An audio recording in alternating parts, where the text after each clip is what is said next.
Ryland Grady leaned back in his ergonomic office chair, fingers flying across the keyboard as he put the finishing touches on his latest consulting report.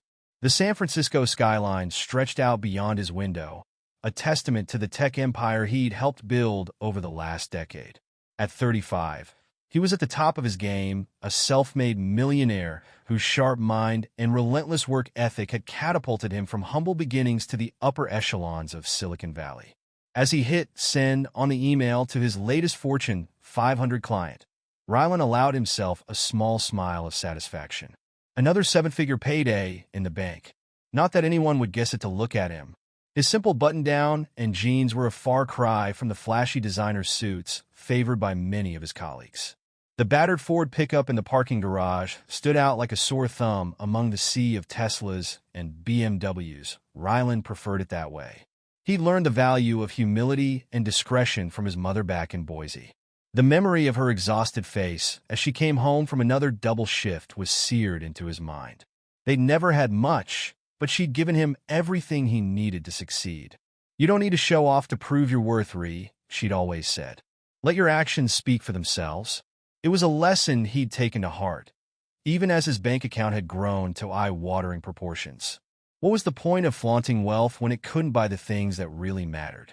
The ping of his phone interrupted his musings. A text from Kim. "Dinner at the Andersons tonight. Don't forget." Ryland sighed, a hint of tension creeping into his shoulders. These dinners with Kim's friends always left him drained. He much preferred quiet nights at home with his wife, but she'd been pushing for more couple time lately. Probably another attempt to nudge him towards a more lavish lifestyle. As he packed up his laptop, Ryland's mind drifted to the early days of their relationship. Kim had been a breath of fresh air, vibrant, ambitious, with a zest for life that pulled him out of his workaholic shell. Her wide-eyed enthusiasm, when he'd proposed, still brought a warmth to his chest. But lately, that sparkle had dimmed, replaced by a restlessness he couldn't quite pin down. The drive home was quicker than usual, Silicon Valley traffic mercifully light for once. As Ryland pulled into the driveway of their modest suburban home, he spotted Kim through the window, pacing back and forth on her phone. Even from a distance, he could see the agitation in her movements. He barely had time to close the front door before Kim rounded on him, her perfectly manicured nails tapping an impatient rhythm against her phone case. "There you are. I was starting to think you'd forgotten." Ryland raised an eyebrow. "I'm home an hour earlier than usual, Kim." She waved a dismissive hand. "Well, we need to leave in 30 minutes if we want to make it on time. The Andersons just moved to that new development in Los Altos Hills, remember?" "Right," Ryland said, trying to keep the weariness out of his voice. "Let me just grab a quick shower and change." Kim's eyes narrowed as she took in his worn jeans and scuffed work boots. "Please tell me you're not planning to wear that ratty flannel shirt again. This is an important dinner. Jason just made partner at his law firm. We need to make a good impression." Ryland bit back a retort. There was no point in reminding her that his ratty wardrobe had never stopped him from closing multi-million-dollar deals. Instead, he simply nodded and headed for the stairs.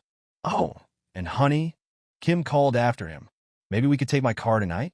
The truck is a bit conspicuous in that neighborhood." Ryland felt his jaw clench, but forced out a neutral sure before disappearing into their bedroom. As the hot water of the shower pounded against his back, he tried to shake off the irritation. Kim didn't mean any harm. She just wanted what was best for them, even if her idea of best sometimes felt suffocating. 25 minutes later, they were cruising down the 280 in Kim's sleek Audi, purchased on Ryland's dime but registered in her name. He had to admit, the leather seats were a lot more comfortable than his truck's worn upholstery. Kim chatted animatedly about the latest neighborhood gossip, filling him in on who was feuding with whom and which couples were on the verge of divorce. Ryland made the appropriate noises of interest, but his mind was already dreading the endless small talk ahead. The Andersons' new home was exactly as ostentatious as Ryland had feared. A sprawling Mediterranean-style mansion perched on a hillside, complete with manicured gardens and a fountain gurgling in the circular driveway. He could practically feel Kim vibrating with envy beside him. "Can you believe this place?" she whispered as they walked up to the ornate front door. "Jason said they got it for a steal at only $8 million. Imagine living somewhere like this. Rylan chose not to point out that he could buy this house 10 times over without blinking. Instead, he plastered on a polite smile as the doors swung open to reveal their hosts. Kim, Rylan, so glad you could make it. Melissa Anderson air-kissed them both, the scent of expensive perfume lingering in her wake. Her husband Jason stood behind her, all white teeth and California tan. Come in, come in. Melissa ushered them inside. Dinner's almost ready, but Jason was just about to give everyone the grand tour. You have to see the wine cellar, it's to die for. The next hour passed in a blur of high ceilings, marble countertops, and artisanal this and that. Rylan nodded and smiled at all the appropriate moments, but he couldn't help noticing the way Kim's eyes lit up at each new extravagance. The longing in her gaze was impossible to miss. Finally, they settled around an enormous dining table that probably cost more than some people's yearly salary. Conversation flowed freely, lubricated by bottles of wine that Jason was all too eager to show off. So, Rylan, Jason said between bites of Wagyu beef, Kim tells us you're in tech consulting? How's business these days? Rylan shrugged, keeping his tone modest. Can't complain. Plenty of work to go around in the valley. I'll bet. Jason chuckled. Though I imagine the real money's in starting your own company. Ever thought about making the leap from consultant to founder? Before Rylan could answer, Kim jumped in. Oh, Rylan's not really the entrepreneurial type. He likes the stability of consulting. There was a hint of something in her voice. Disappointment? Embarrassment? Nothing wrong with that, Jason said smoothly, though Rylan caught the patronizing edge to his smile. We can't all be risk-takers. The conversation moved on, but Rylan found himself withdrawing further. He watched as Kim laughed too loudly at Jason's jokes, her eyes sparkling in a way they hadn't around him in months. When Melissa started talking about their upcoming trip to the Maldives, he saw the naked envy on his wife's face. It was nearing midnight by the time they made their goodbyes. The drive home was quiet, tension thrumming between them like a live wire. They seem happy, Kim said finally, her voice carefully neutral. Rylan grunted noncommittally. Did you see that kitchen? I bet Melissa loves cooking in there. Remember when we talked about remodeling ours? Our kitchen works just fine, Rylan said, perhaps a bit more sharply than he'd intended. Kim's lips pressed into a thin line. I'm not saying it doesn't work, but wouldn't it be nice to have something a little more modern? We've been in this house for 5 years now. Don't you think it's time for an upgrade? Rylan's hands tightened on the steering wheel. We don't need an upgrade, Kim. We have everything we need. Need, sure, Kim muttered. But what about want? Don't you ever want more than just getting by? The words hit Rylan like a slap. Getting by? They lived in a $1.5 million home in one of the most expensive real estate markets in the country. Kim drove a luxury car, had a closet full of designer clothes. How could she possibly think they were just getting by? But of course, she had no idea about the true extent of their wealth. Rylan had always kept his finances private, not wanting money to change the dynamic of their relationship. Now he was starting to wonder if that had been a mistake. The rest of the drive passed in tense silence. By the time they pulled into the garage, Rylan's patience was hanging by a thread. I'm going to bed, he announced as soon as they were inside. Early meeting tomorrow. Kim's face fell. Already? I thought maybe we could talk about... Not tonight, Kim. Rylan cut her off, already heading for the stairs. I'm beat. He felt a twinge of guilt at the hurt look on her face, but he pushed it aside. He needed time to think, to figure out how they'd ended up so far apart without him even realizing it. Sleep was elusive that night. Rylan tossed and turned, Kim's words echoing in his head. When he finally drifted off, his dreams were a confused jumble of dollar signs and disappointed faces. The next few weeks passed in a haze of work and stilted conversations. Rylan threw himself into his consulting, taking on even more clients in an effort to distract himself from the growing distance between him and Kim. She, in turn, seemed to be spending more and more time with her real estate colleagues, coming home later and later with forced smiles and vague explanations. It all came to a head on a quiet Sunday evening. They were having dinner takeout because neither of them had felt like cooking. The TV droned softly in the background, filling the silence that had become all too common lately. So, Kim said, pushing her lo mein around her plate, Stacy's having a little get-together next weekend. Just a casual thing with some of the girls from the office. You don't mind if I go, do you? Rylan shrugged. Why would I mind? You don't need my permission, Kim. She flinched slightly at his tone. I know that. I don't want you to feel like I'm avoiding you, or anything. Are you? The words were out before he could stop them. Kim's eyes widened. What? No, of course not. Why would you think that? Rylan set down his chopsticks, suddenly not hungry. Come on, Kim. We've barely spoken in weeks. Every time I come home, you're either out or on your way out. What am I supposed to think? I've been busy with work, she said defensively. You know how it is? The market's been crazy lately, right? Rylan said flatly. Because you've been so successful closing deals.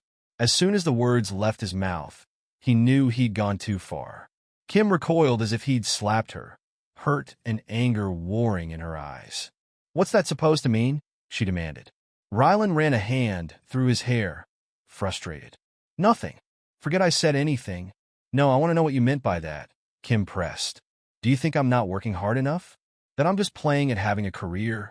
That's not what I said, Rylan protested, but Kim was on a roll now. You know what? Not all of us can be big-shot consultants making six figures. Some of us are still trying to build something for ourselves. But I guess that's not good enough for you, is it? Rylan felt his own temper rising. When have I ever said that, Kim? When have I ever made you feel like what you do isn't enough? You don't have to say it. Kim shot back. It's in every disapproving look when I talk about work. Every time you brush off my ideas for improving our life. God forbid we actually enjoy the money you make instead of living like we're still struggling college students. There's nothing wrong with living within our means, Rylan said tightly. Just because we don't flaunt every penny doesn't mean we're struggling. Kim let out a bitter laugh. Our means? Rylan, we live in a nice house in a good neighborhood. That's great. But you act like splurging on anything beyond the basics is some kind of moral failing. Would it kill you to want something more? To actually enjoy life a little? I do enjoy life, Rylan insisted. I enjoy our life. At least I thought I did.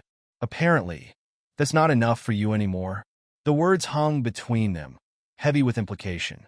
Kim's face crumpled, tears welling in her eyes. You know what? Maybe it's not, she said quietly. Maybe we want different things. Maybe we're not as compatible as we thought. Rylan felt like the floor had dropped out from under him. What are you saying, Kim?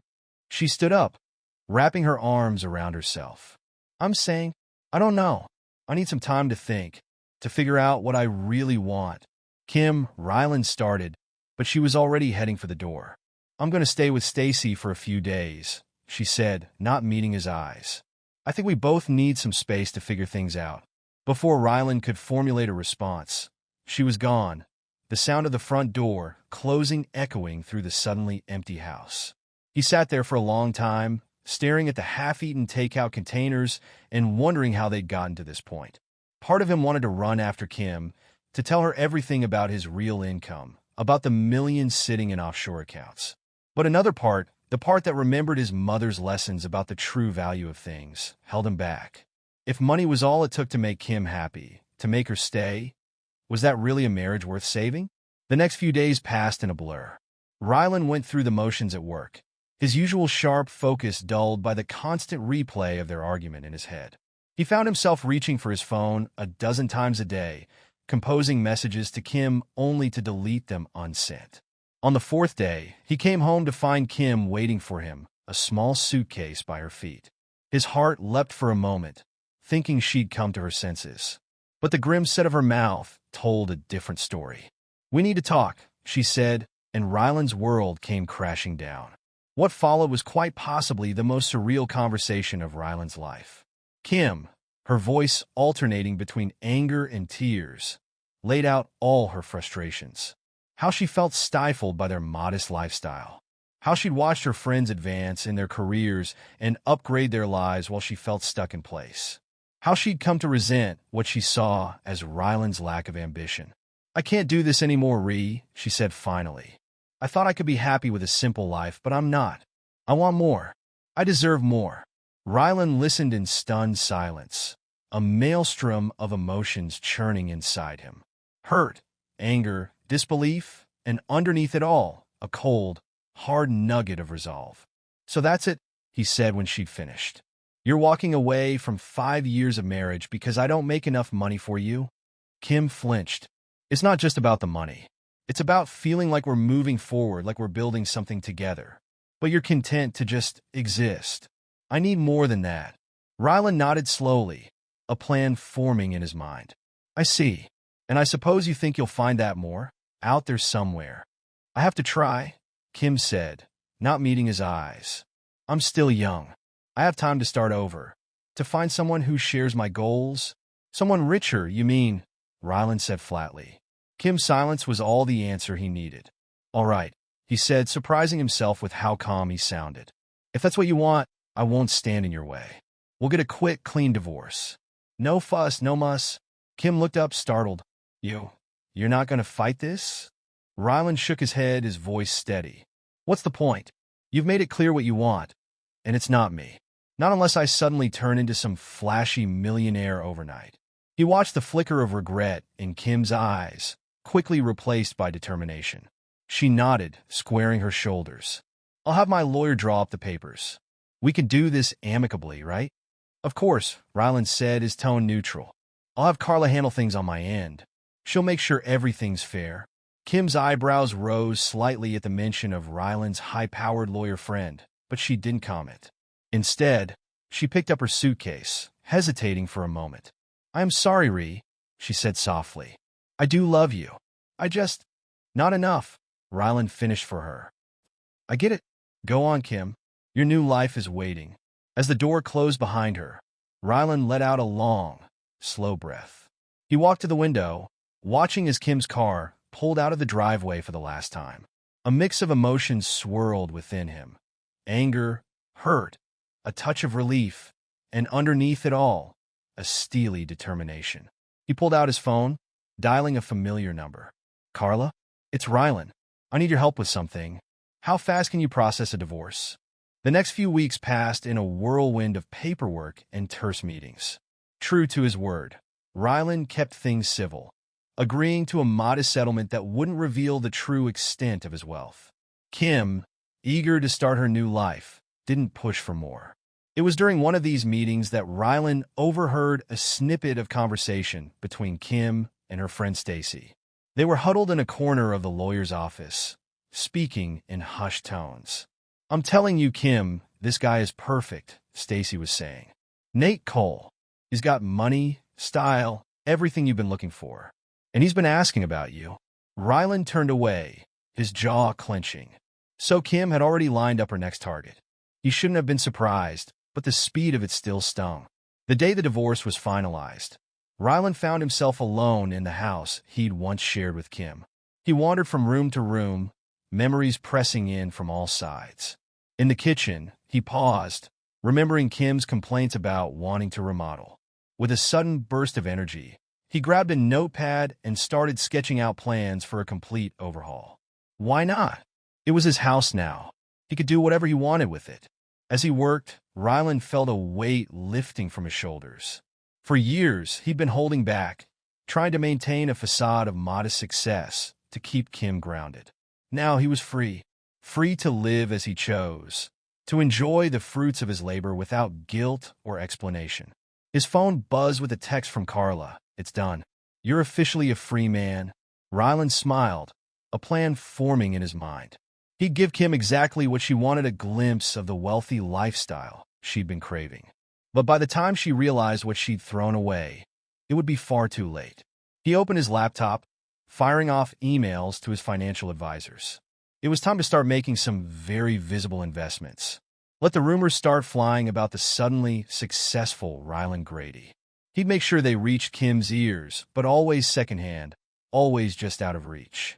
As night fell, Rylan stood at his window, looking out over the Silicon Valley skyline. He raised a glass of whiskey in a silent toast. To new beginnings, to sweet revenge, and to the lesson Kim was about to learn the hard way. Be careful what you wish for. Little did he know, the wheels of fate were already in motion. Across town, Kim was on her first date with Nate Cole, dazzled by his charm and apparent wealth. She had no idea of the house of cards she was walking into, or of the storm brewing on the horizon. Ryland's phone buzzed again. A news alert about a rising star in the tech world him. He smiled, a cold, determined glint in his eye. The game was on. Weeks had passed since the divorce, and Ryland found himself settling into a new routine. His days were filled with work, his evenings with the quiet satisfaction of finally living life on his own terms. The kitchen remodel was well underway, and he'd started making strategic appearances at high-profile tech events, carefully cultivating his new public image.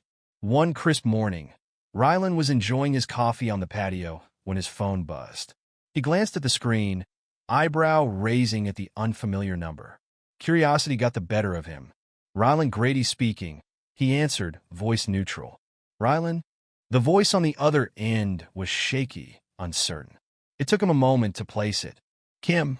He fought to keep the surprise out of his tone. What do you want? Can we talk? Please? I need to see you. The desperation in her voice was palpable. Ryland's first instinct was to hang up, but a cold curiosity took hold. This could be interesting. Fine, he said flatly. The cafe on 3rd Street. 1 hour. He arrived early, choosing a table with a clear view of the entrance.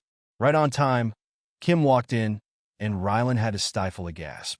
She looked terrible-haired, disheveled, dark circles under her eyes, designer clothes wrinkled and unkempt. This was not the polished, ambitious woman who had walked out on him. Kim slid into the seat across from him, hands fidgeting nervously with her purse. Thank you for meeting me, she said softly.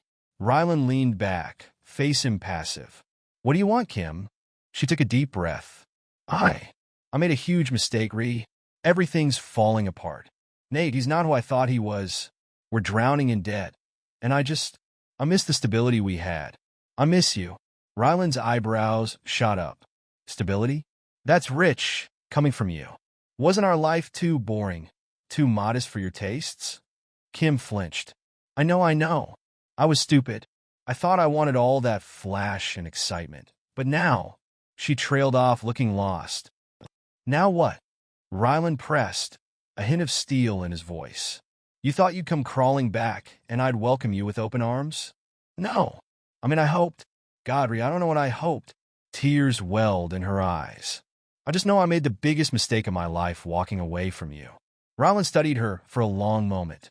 Part of him, a part he wasn't proud of, relished seeing her so broken. But mostly he felt nothing. The woman in front of him was a stranger, one he no longer had any desire to know. Kim, he said slowly, I make $1.5 million a year. The color drained from Kim's face. What? No, that's impossible. You never. I didn't think it mattered. Ryland cut her off, voice cold. You left without ever really knowing me, Kim. Without ever bothering to look beyond the surface. Kim's mouth opened and closed, no sound coming out. She looked like she'd been slapped. But why didn't you ever say anything? Why did we live so modestly? Ryland's laugh was without humor. Because money isn't everything, Kim. I thought you understood that once. Clearly I was wrong. We can fix this, can't we? Kim leaned forward, voice trembling. I was wrong. I was so stupid. I just didn't know. Please, Ree, give me another chance. Ryland looked at her, really looked at her. He saw the desperation, the regret, and he felt nothing. No anger, no satisfaction. Just a bone-deep weariness. You already made your choice, Kim, he said quietly. I'm not a second option. I'm not a safety net. And I'm certainly not a fool. Before Kim could respond, a man's voice cut through the tension. Kim? What's going on here? Ryland looked up to see a tall, well-dressed man approaching their table. Even without the introduction, he would have pegged this as Nate Cole. The flashy watch, the too-white smile, it all screamed new money and bad decisions. Kim's eyes widened in panic. Nate! This isn't, we were just... Ryland stood, gathering his coat. I'll let you two figure it out, he said calmly. He turned to Nate, offering a bland smile. Good luck. You're going to need it. As he walked away, he heard Kim's frantic explanations and Nate's increasingly angry responses. He didn't look back. The encounter left Ryland feeling oddly energized. He threw himself into his work with renewed vigor, taking on high-profile clients and making waves in the tech world. His name started appearing in industry publications, whispers of his success spreading through Silicon Valley like wildfire. It was at one of these industry events that he met Chloe Adams. She was giving a presentation on innovative software development techniques, and Ryland found himself captivated not just by her ideas, but by her down-to-earth demeanor. After her talk, he approached her at the networking mixer. "Impressive presentation," he said, offering his hand. Ryland Grady. Chloe's handshake was firm, her smile genuine. "Chloe Adams. And thanks. I was worried I'd put everyone to sleep with all that technical jargon." Ryland chuckled. "Far from it. Your ideas on agile development are fascinating. I'd love to hear more about how you're implementing them in real-world scenarios." They fell into easy conversation, talking shop and swapping industry stories. Ryland was surprised to find himself genuinely enjoying the interaction. It had been a long time since he'd connected with someone on an intellectual level like this. As the evening wound down, Ryland found himself reluctant to end the conversation.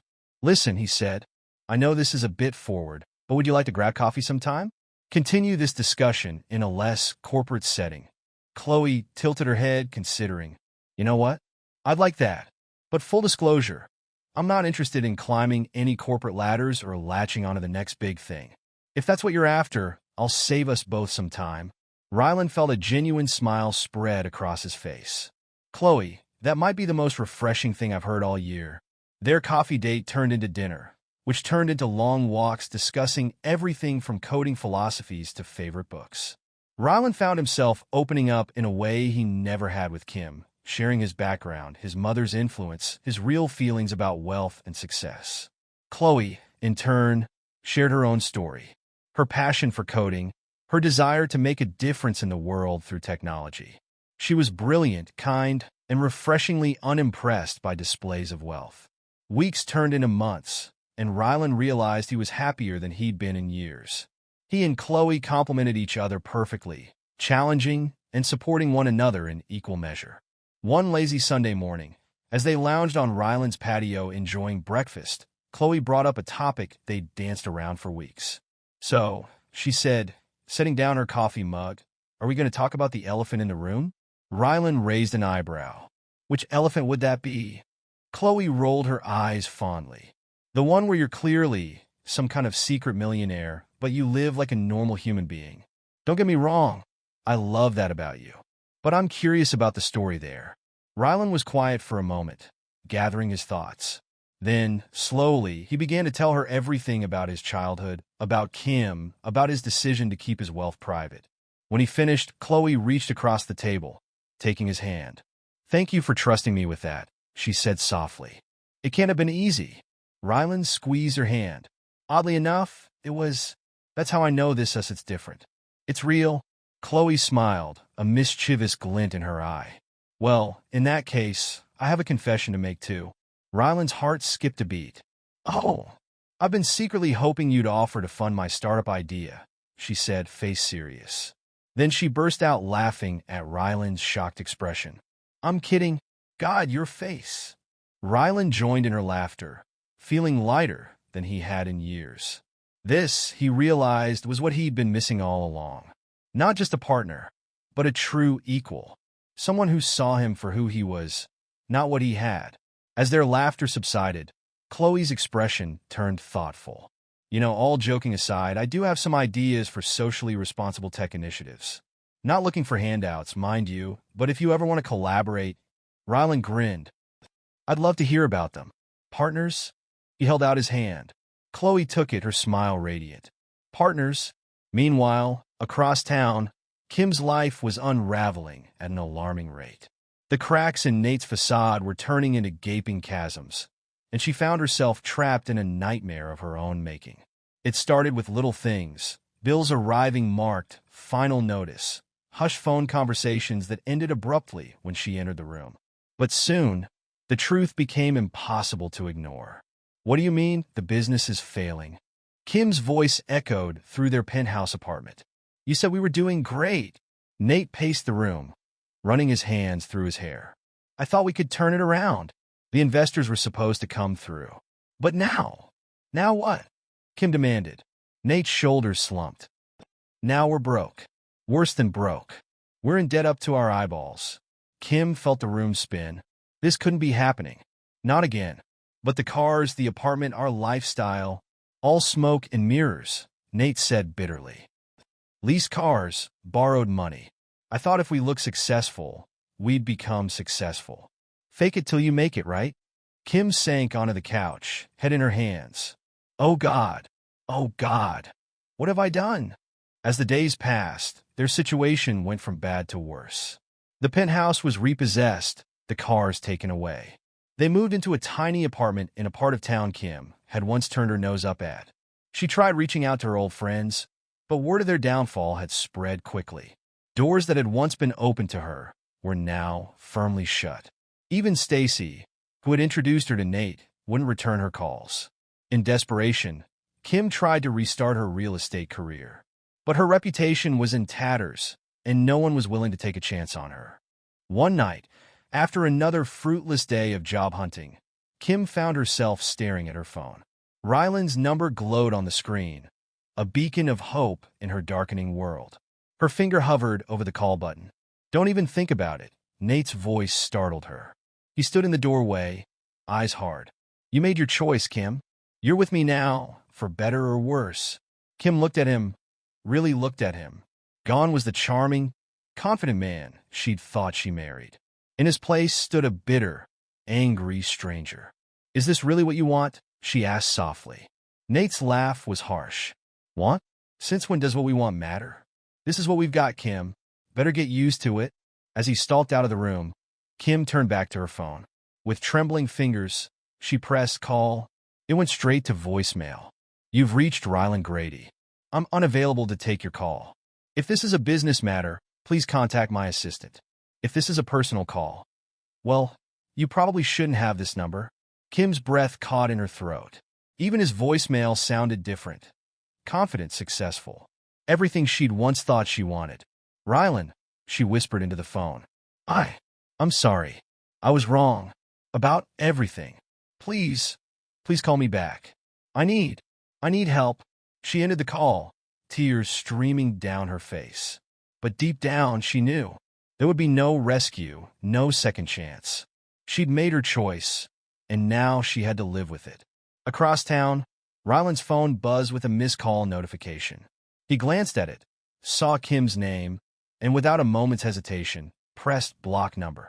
Everything okay? Chloe asked, looking up from her laptop where she'd been working on their latest project. Ryland smiled, a genuine, contented smile. Yeah, he said. Everything's perfect. As he turned back to their work, Ryland felt the last vestiges of his old life fall away. The future stretched out before him, bright with possibility. And for the first time in a long time, he was excited to see where it would lead.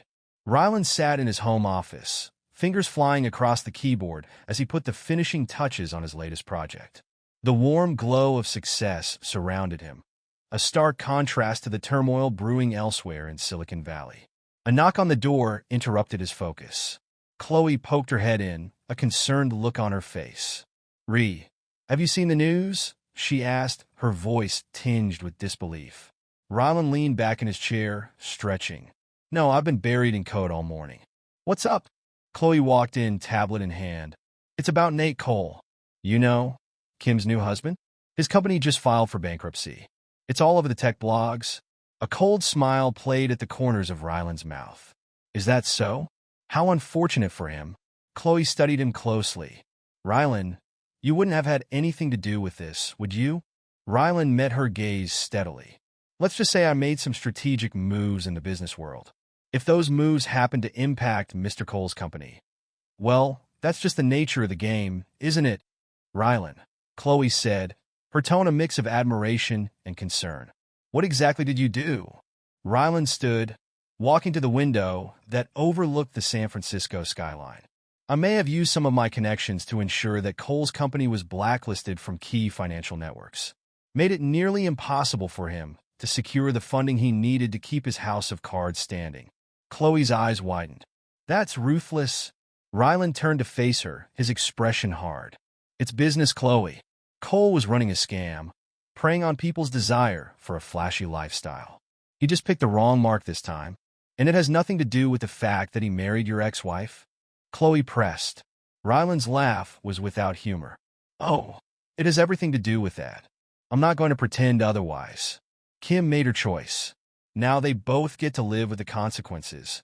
Chloe was quiet for a moment, processing. Then she nodded slowly. I get it. I don't know if I agree with it, but I get it. Just be careful, okay? Don't let this consume you. Ryland's expression softened as he looked at her. I won't. This is the end of it, I promise. From here on out, it's all about our future. Across town, the fallout from Nate's business collapse was reaching a fever pitch. Kim paced their small apartment, phone pressed to her ear. What do you mean? There's nothing left, she hissed into the receiver. There has to be something. Nate's voice crackled through the speaker, defeated and angry. It's gone, Kim. All of it. The business, our savings, everything. We're wiped out. Kim felt the room spin. She collapsed onto the worn couch, her free hand clutching at her hair. How could this happen? You promised me. You said we'd be set for life. I thought we would be. Nate shouted back. But someone's been working against us, Kim. Blocking every move, cutting off every lifeline. It's like they knew exactly where to hit us. A chill ran down Kim's spine. She thought back to her last conversation with Ryland, the cold look in his eyes when he revealed his true wealth. Could he have? Nate, she said slowly, I think I might know who's behind this. What? Who? Nate demanded. Kim took a deep breath. My ex-husband, Ryland. He's got more money and influence than I ever realized. And he's not the forgiving type. The line went quiet for a long moment. When Nate spoke again, his voice was low and dangerous. You're telling me this now? After everything's gone to hell? Jesus Christ, Kim. What else don't I know about you? The line went dead. Kim stared at the phone in her hand, tears welling in her eyes. How had it all gone so wrong? Days passed, and their situation grew increasingly desperate. Bill collectors called constantly. The refrigerator stood empty more often than not. Kim found herself doing something she never thought she'd have to do again, scanning the want ads for any job that would take her. One evening, as she sat at their small kitchen table, circling potential leads in the newspaper, Nate stormed in. His eyes were wild, his clothes disheveled. Pack your bags, he barked, heading for the bedroom. Kim jumped up, following him. What? Nate, what's going on? Nate was throwing clothes haphazardly into a suitcase. We're leaving. Tonight. I've got a lead on a fresh start in L.A. An old buddy of mine says he can get us set up. Kim's heart raced. Leave? But what about our lives here? Our friends? Our Nate whirled on her, eyes blazing. What friends, Kim? What life? It's all gone. And it's all because of you and your rich ex-husband. Kim recoiled as if she'd been slapped. That's not fair. I didn't know. You should have known. Nate roared. You were married to the guy. God, I was such an idiot. I thought I'd landed a meal ticket, but instead I got stuck with a clueless gold digger who couldn't even pick the right mark. The words hung in the air between them, ugly and raw. Kim felt something inside her snap. Is that all I am to you? She asked, her voice quiet but steel-edged. A meal ticket? Nate deflated slightly, running a hand through his hair. No, I'm sorry. I didn't mean that. I'm scared, Kim. Everything's falling apart, and I don't know how to fix it. Kim looked at him, really looked at him. Gone was the confident, charming man she'd fallen for. In his place stood a desperate, broken shell. She made a decision. Go, she said softly. Nate blinked. What? Go to L.A., make your fresh start. But I won't be coming with you. Kim, don't be stupid, Nate pleaded. We're in this together. For better or worse, remember? Kim shook her head, a sad smile on her face. No, Nate. We're not. We never were. We were just two people using each other to get what we thought we wanted. But it's time to face reality. It's over. Nate stared at her for a long moment. Then, without another word, he zipped up his suitcase and walked out the door. Kim listened as his footsteps faded down the hallway, waited for the sound of the elevator doors closing. Then, alone in the quiet apartment, she allowed herself to cry. Weeks passed. Kim threw herself into job hunting with a desperation born of true need. She swallowed her pride, taking a position as a receptionist at a small real estate firm, a far cry from her dreams of being a top agent. But it was a start. She downsized even further, moving into a tiny studio apartment in a less desirable part of town. Every day was a struggle, but slowly, she began to rebuild. One afternoon, as she was walking home from work, she spotted a familiar figure coming out of a high-end restaurant. Rylan, looking sharp in a tailored suit, laughing with a group of well-dressed executives. And on his arm, a woman Kim didn't recognize, pretty, in an understated way, her smile genuine as she looked up at Rylan. Kim felt a pang in her chest, not of jealousy, exactly, but of regret for what might have been. She watched as Rylan helped the woman into a waiting car, his hand lingering on her back. He looked happy, truly happy, in a way Kim realized she'd never seen him before. Before she could stop herself, Kim called out, "Rylan!" He turned, his eyes scanning the street before landing on her. The warmth in his expression cooled instantly. "Kim," he said, his voice neutral, "this is a surprise." Kim approached cautiously, suddenly aware of her shabby work clothes and scuffed shoes. I saw you, and just, how are you?" Rylan's eyebrow raised slightly. "I'm doing well. Very well, in fact. And you?" Kim forced a smile. "Oh, getting by. Starting over." Rylan nodded, his expression unreadable. "I heard about Nate's business troubles. Shame that." The lack of sincerity in his voice was palpable. Kim felt a flicker of anger. "Did you have something to do with that?" she asked, her voice low. Rylan's smile was cold. "The tech world can be cutthroat, Kim. Nate should have done his due diligence before trying to play with the big boys." "You ruined us," Kim hissed. "Was it your plan all along? To watch us crash and burn?" "I didn't ruin anyone," Rylan replied calmly. "I simply allowed the consequences of your choices to play out. You wanted flash and excitement, Kim. Well, this is where that path led." Kim felt tears pricking at her eyes. "I made a mistake, I know that now. I'm sorry. For everything." For a moment, something flickered in Rylan's eyes, a hint of the man she'd once known. But it was gone in an instant, replaced by cool indifference. "Your apology is noted," he said flatly. "But it changes nothing. You made your choice, Kim. Now you get to live with it, just like I've had to live with mine." "Rylan, please," Kim pleaded. "I'm struggling. I could use some help just to get back on my feet." Rylan's laugh was without humor. "Help? From me? I'm not your safety net, Kim. I'm not your second choice. I'm not anything to you anymore. And that's exactly how I wanted to stay." He turned to go, then paused, looking back at her. "Word of advice? Stop looking for someone else to solve your problems. Stand on your own 2 feet for once. It might do you some good." With that, he walked away, leaving Kim standing alone on the sidewalk, the gulf between their lives never more apparent. Back at home, Rylan found Chloe waiting for him, a concerned look on her face. "I saw you talking to Kim," she said softly. "Are you okay?" Rylan sank onto the couch beside her, suddenly feeling drained. "Yeah, I'm fine. It was strange, seeing her like that." Chloe took his hand. "Do you regret it? What you did to Nate's company?" Rylan was quiet for a moment, considering. Then he shook his head. "No, I don't. They made their choices. I just made sure those choices had consequences. And now," Chloe pressed, "is it over?" Rylan looked at her, really looked at her. He saw concern in her eyes, but also understanding. "And love. Real, unconditional love." "Yes," he said firmly. "It's over. Kim, Nate, all of it, that's the past. You're my future, Chloe. You and the life we're building together." Chloe smiled, leaning in to kiss him softly. "Good, because I got some news." Rylan raised an eyebrow. "Oh." Chloe's grin widened. "Remember that socially responsible tech initiative we've been working on? Well, I just got word. We've secured full funding. We're go for launch." Rylan felt a genuine smile spread across his face. This was what mattered. Not revenge, not old wounds, but creating something meaningful, something that could make a real difference. "Partner," he said, pulling Chloe close, "I think we've got work to do." As they bent over Chloe's laptop, excitedly discussing plans for their new venture. Ryland felt a sense of peace settle over him. He'd walked through fire, faced his demons, and come out stronger on the other side. Kim, Nate, the pain of the past, all of it faded into insignificance compared to the bright future ahead.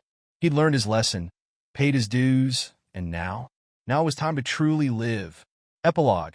Months later, Ryland sat in his home office, sipping coffee as he scrolled through the morning news. A small item caught his eye: a notice of foreclosure on a small apartment in a rundown part of town. The name on the notice, Kimberly Bowers Cole. For a moment, Ryland's finger hovered over the trackpad, tempted to dig deeper. But then he heard Chloe's laugh from the kitchen, smelled breakfast cooking, and realized he didn't care. Not anymore. He closed the browser window and stood, stretching. It was a beautiful day, full of possibility, and he had far better things to do than dwell on the past. As he joined Chloe in the kitchen, pulling her into a warm embrace, Ryland knew with absolute certainty he'd made the right choice. This was his second chance, his new beginning, and he wasn't going to waste a single moment of it. Joseph Hayes typed the final line of code with a satisfying click. Another problem solved. Another day done. He leaned back in his office chair and checked the time. 6:30 p.m. Earlier than expected. Good. He could surprise Alice and the kids with an early return from his business trip. The rain pattered against his hotel window. Typical Seattle weather. Joseph stood, stretching his tall frame. At 41, he still maintained the lean build of his younger days, though small wrinkles had begun to form at the corners of his eyes.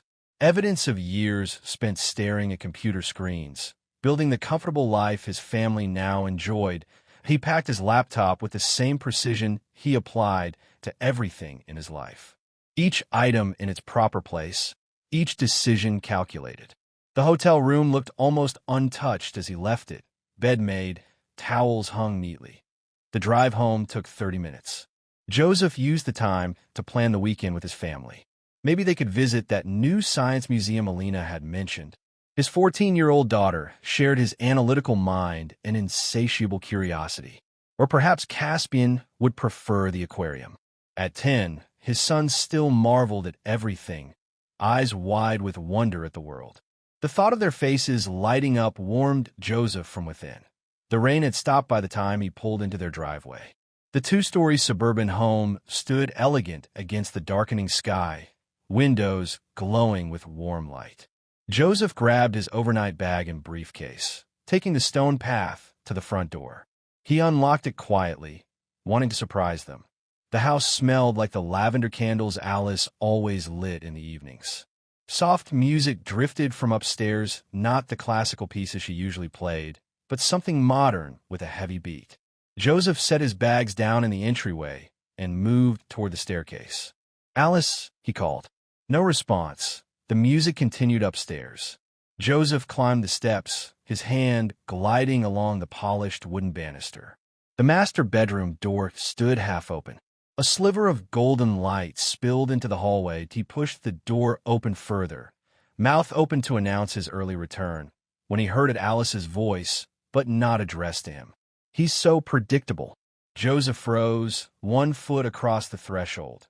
Alice sat on their bed, back to the door, phone pressed to her ear. She hadn't noticed him. Her laughter, light, carefree, with an edge he'd never heard directed at him, filled the room. "A walking bank account," she continued, unaware of his presence. "Robert, baby, just wait. Once the divorce is final, I'll be free and I'll have everything." The words hit Joseph like ice water. His breath caught, but he made no sound. Years of controlling his emotions during high-stakes business negotiations served him well now. Instead of barging in, instead of demanding answers, he simply listened. He stepped back silently, retreating into the shadows of the hallway. The closet door stood slightly ajar, and through the crack, he could see Alice's reflection in their bedroom mirror. She was smiling, grinning as she twisted a strand of hair around her finger. "Yes, of course I've thought it through. I've been planning this for months. The lawyer says I'll get half of everything, including his company's shares." Another laugh. "No, he doesn't suspect a thing. Too busy with his precious computers to notice what's happening right under his nose." Joseph felt his heart rate slowing, his mind cooling. Where another man might have felt his world collapsing, Joseph felt his sharpening into focus. Every word Alice spoke became a data point, information to be collected and analyzed later. The kids? They'll adjust. Besides, they barely see him anyway. Always working, and you're so much more fun. That was a lie.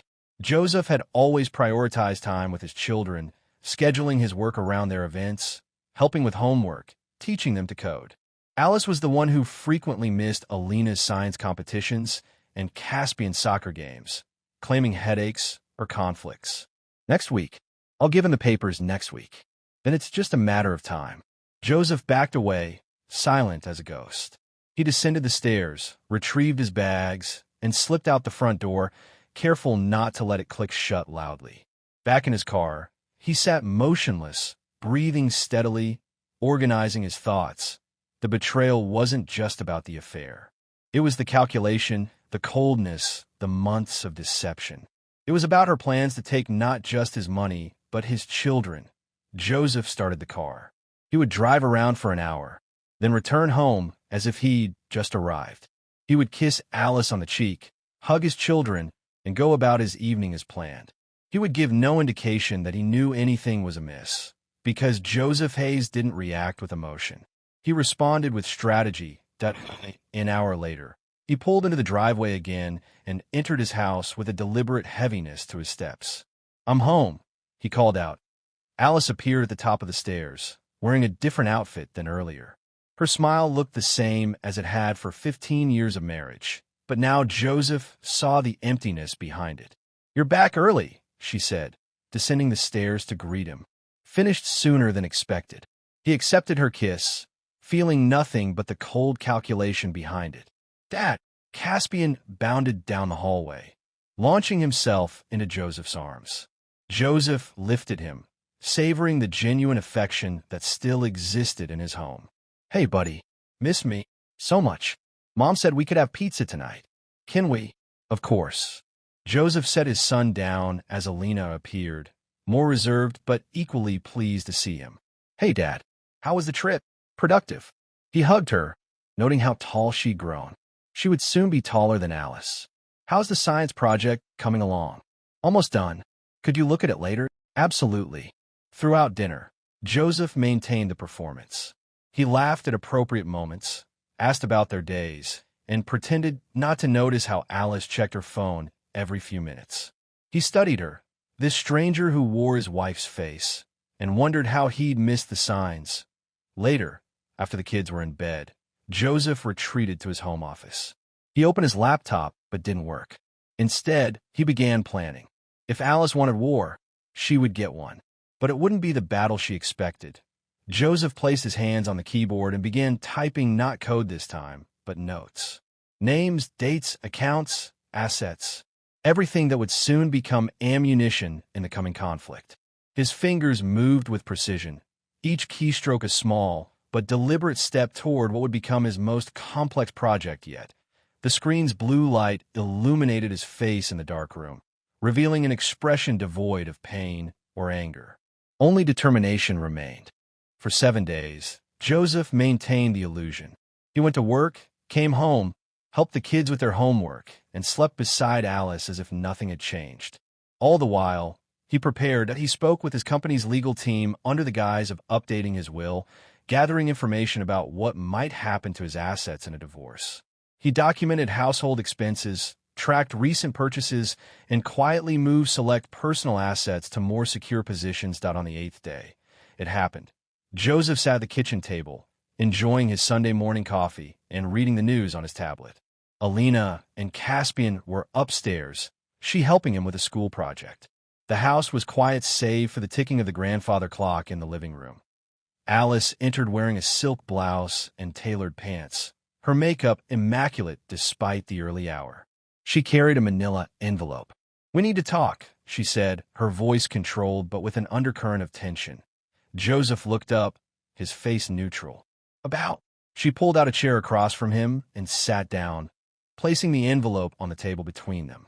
Her manicured finger tapped it twice. "This isn't working anymore, Joseph." "What is it?" He took another sip of coffee, watching her over the rim of his mug. Us. This marriage. She pushed the envelope toward him. These are divorce papers. I've already spoken with a lawyer.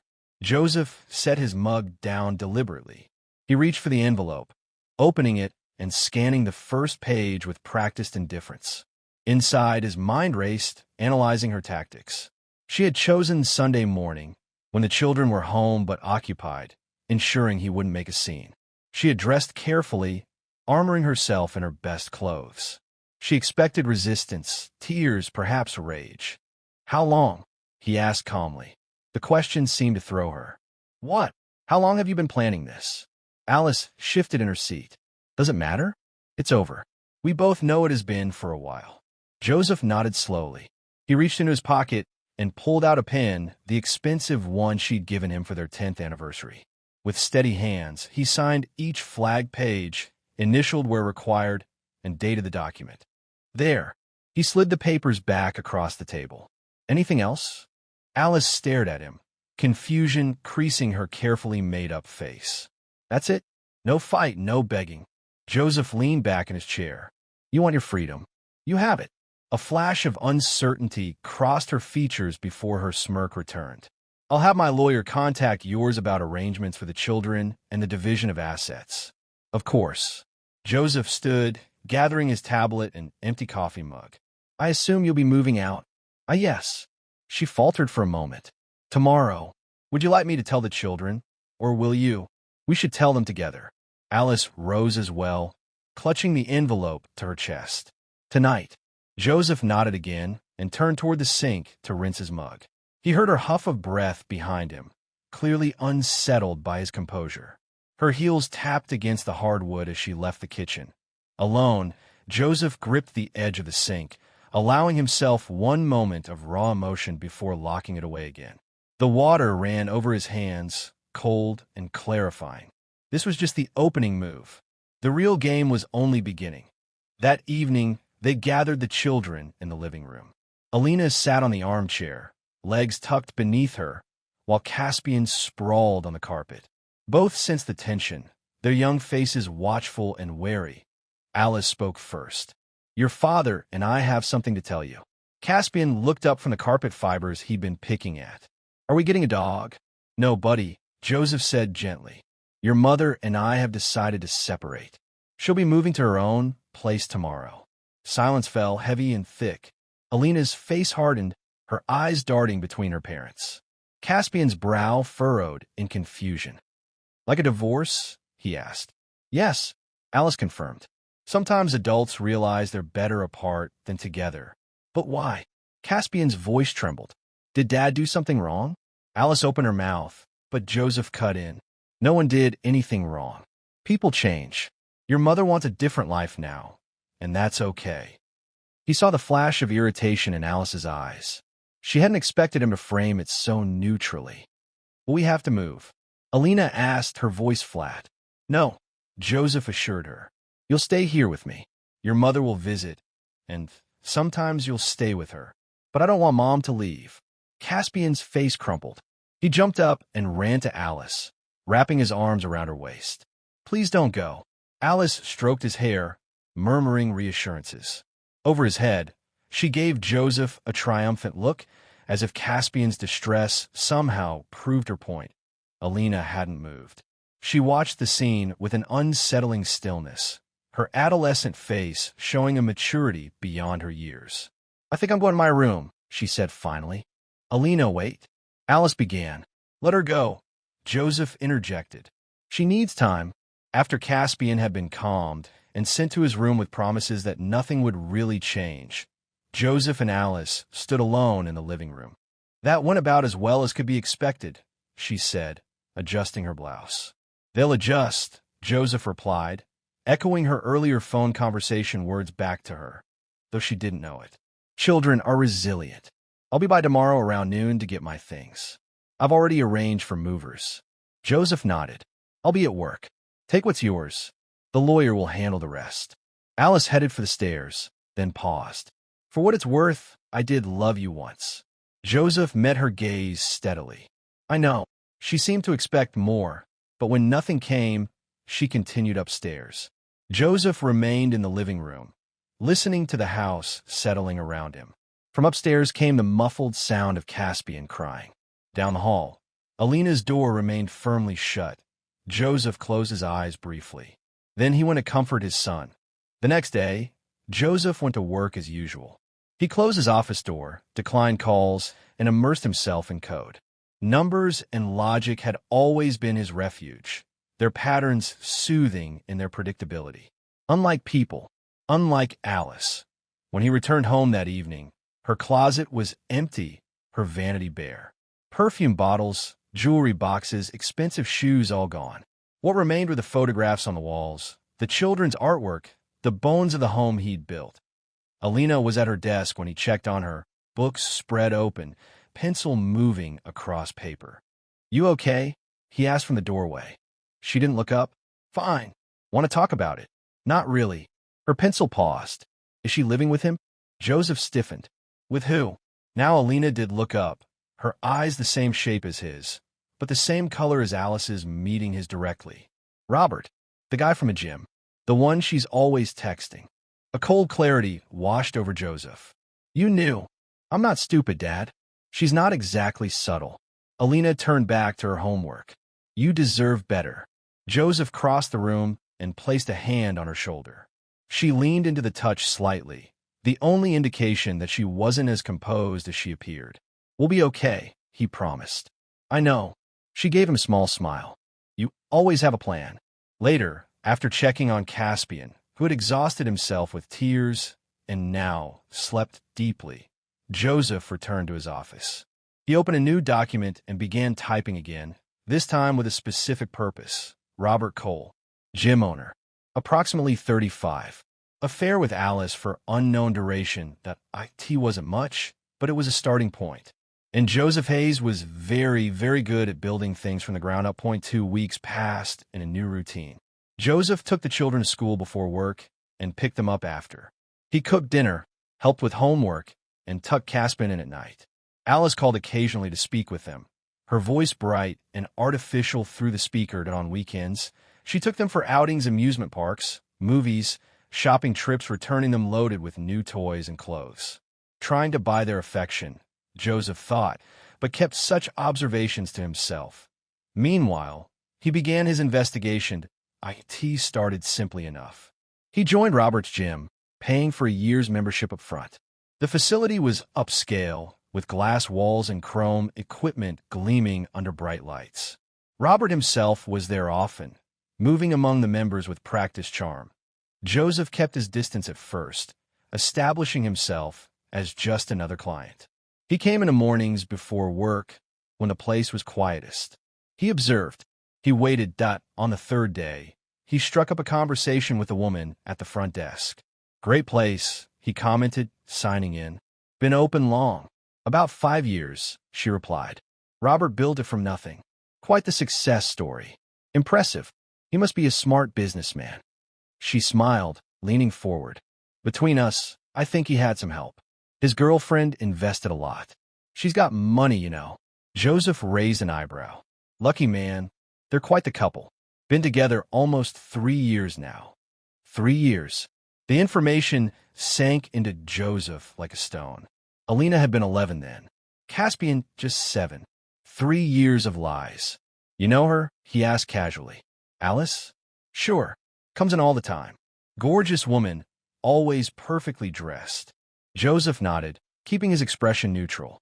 "Thanks for the chat. Have a good day." He walked away, his mind cataloging this new information. 3 years wasn't just an affair. It was a parallel life. Over the next week, he pieced together more of the puzzle. He befriended a trainer who loved to gossip, listened to conversations in the locker room, and checked social media accounts. Alice had been careful to keep her own profiles clean, but Robert was less discreet. There were photos of them together at restaurants, at parties, at a beach resort, all dated during times Alice had claimed to be with friends or at conferences, but Robert wasn't the only one to a casual comment from the gossipy trainer.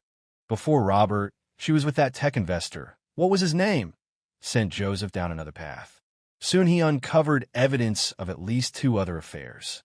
One with a businessman who frequently traveled to Seattle, another with a local artist whose gallery Alice had claimed to visit for cultural enrichment.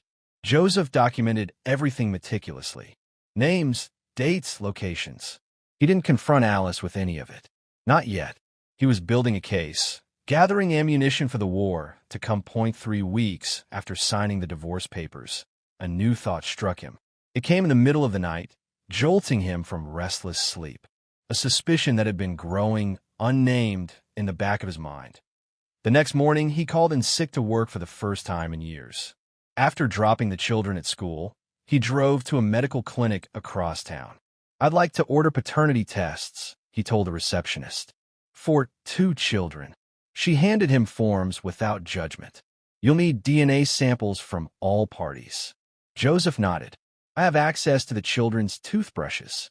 "Will that work?" "Yes, sir." And the mother, "That won't be necessary. I just need to know if I'm the father." The woman's eyes softened slightly. "Results take about a week." "Rush it," Joseph said, pulling out his credit card. "Please." 5 days later, an email arrived in his secure account. Joseph sat in his home office, cursor hovering over the attachment. Whatever information lay inside would change everything. Again, that he clicked. The medical terminology was dense, but the conclusion was clear: 0% probability of paternity for either child. Joseph leaned back in his chair, the room spinning slightly around him. Neither Alina nor Caspian was his biological child. 14 years of fatherhood a lie. 10 years a lie. He stood abruptly, needing to move. Pacing the office, he struggled to process this new reality. The children he'd raised, taught, loved, they shared no DNA with him. Their biological fathers could be any of Alice's lovers, or men he didn't even know about. Did it matter? Joseph stopped pacing, the question hanging in his mind. Did it change how he felt about Alina and Caspian? Did it negate the years of bedtime stories, of teaching Alina to code, of cheering at Caspian soccer games? No, it didn't. They were still his children in every way that mattered. But Alice had stolen something precious from him, the truth. She had let him believe these children were his flesh and blood, all while knowing they weren't. That night, as he helped Caspian with his math homework and listened to Alina talk about her day, Joseph watched them with new eyes. He searched their faces for signs of their true parentage, for features that should have told him years ago. But all he saw were the children he loved that he wouldn't tell them. Not now, maybe not ever. This burden was his to bear, but Alice would know that he knew. And she would pay for every lie, every deception, every moment stolen from him. Joseph tucked the paternity results into a white envelope and placed it in his briefcase. "Let the games begin," he whispered to the empty room. Chateau Blanc stood gleaming in the heart of downtown Seattle, its glass facade reflecting the city lights like stars. Inside, white tablecloths and crystal chandeliers created an atmosphere of refined elegance. It was the restaurant where Joseph had taken Alice for their anniversary each year, where he had proposed 15 years ago. Now, for his position at the bar, Joseph watched Alice and Robert seated at the corner table, his usual table. They were celebrating something, champagne glasses clinking, faces flushed with success. Alice wore a new dress, expensive by the look of it. Robert had his hand on hers, thumb caressing her wrist in a familiar gesture. Joseph adjusted his tie and gathered the white envelope from the bar. He'd been waiting for this moment, timing it perfectly. Earlier that day, his lawyer had confirmed that everything was in place. Now it was time for the first move in his carefully orchestrated game, that he approached their table without hurry, footsteps muffled by the plush carpet. Alice saw him first, her smile freezing mid-laugh. Robert followed her gaze, his expression shifting from confusion to smug satisfaction. "Joseph." Alice recovered quickly, straightening in her chair. "What a surprise." "Hello, Alice." Joseph nodded politely, then turned to her companion. "You must be Robert. I've heard so much about you." Robert's grip on Alice's hand tightened. "Look, man, I know this must be awkward, but—" Joseph raised a hand. "Not at all. I actually came to congratulate you both." Confusion flickered across their faces. "Congratulate us?" Alice asked cautiously. "On your freedom," Joseph said smoothly. He placed the white envelope on the table between them. a small gift to mark the occasion. Alice glanced at Robert, then back at Joseph. That's civil of you. I've always believed in closure. Joseph stepped back. Enjoy your evening. He turned and walked 3 paces before Alice called after him. Curiosity overcoming caution. What is it? Joseph paused, looking back over his shoulder. Open it and see. He continued toward the exit, positioning himself near the coat check, where he could observe without being obvious. From there, he watched as Alice opened the envelope with manicured fingers, removing the documents inside. Even from a distance, Joseph could see the moment understanding hit her. Her face drained of color, hand trembling visibly as she passed the papers to Robert. The paternity test results, clear and irrefutable. Robert scanned the document, his expression darkening. He pushed back from the table, the movement sharp and sudden. You told me they were his. Robert's voice carried across the restaurant, turning heads. I thought they were, Alice stammered, her composure cracking. Joseph moved closer, drawn by the unfolding scene. Close enough to hear, but not to interfere. No, you knew, he said softly when he reached them again. You knew, or at least suspected. And now, you'll know what it feels like to lose everything. The restaurant had fallen silent, diners watching the drama with poorly disguised interest. A waiter hovered nearby, uncertain whether to intervene. You can't prove anything, Alice hissed, clutching the papers. This could be fake. The lab is very reputable. Feel free to verify with them directly. Joseph smiled slightly. Though I suspect you already know the truth. The timing lines up, doesn't it? Your affair with the tech investor around when Alina was conceived. That artist for Caspian. Robert's face contorted with disgust. You said I was the only one. That before me, it was just him. He jerked a thumb toward Joseph. Robert, please, I can explain. Save it. Robert stood, throwing his napkin on the table. We're done. But the divorce settlement. Alice began. Should be interesting. Joseph finished for her. He nodded to Robert. Good luck with everything. He walked away without looking back, the sound of Alice's desperate attempts to salvage the situation following him out the door. Outside, the night air felt clean and cool against his face. For the first time since discovering Alice's betrayal, Joseph felt something like satisfaction. His phone buzzed in his pocket. A text from his lawyer. Everything filed as discussed. Court date next week. Joseph typed a quick response. Proceed as planned. He walked to his car, the city lights blurring around him. Phase 1 complete. Now for Phase 2. The next morning, Joseph sat at his kitchen table with Alina and Caspian, their breakfast mostly untouched. He had prepared their favorite foods, blueberry pancakes for Caspian, avocado toast for Alina, but the tension in the air made eating difficult. Your mother called, he said finally. She won't be taking you this weekend. Caspian pushed his pancakes around his plate. Is she sick? No, buddy. She's dealing with some personal issues. Alina looked up sharply. What did you do? Joseph met his daughter's gaze steadily. What makes you think I did anything? Because Mom's been weird lately. More than usual. And now you're being all quiet and calm, like you get when you've solved a hard problem. Alina set down her fork. So, what happened? Joseph considered his next words carefully. Your mother and I are handling the divorce our own ways. Mine is perhaps more strategic than she anticipated. You're getting back at her, Alina stated flatly. No, I'm ensuring fairness. It's because of Robert, isn't it? Caspian piped up. Joseph and Alina both turned to stare at him. You know about Robert? Joseph asked, surprised. Caspian shrugged. Mom's always on the phone with him. And one time when she took us to the mall, we met him for ice cream. He has tattoos. The boy sounded impressed by this last detail. Joseph absorbed this new information, anger flaring briefly before he tamped it down.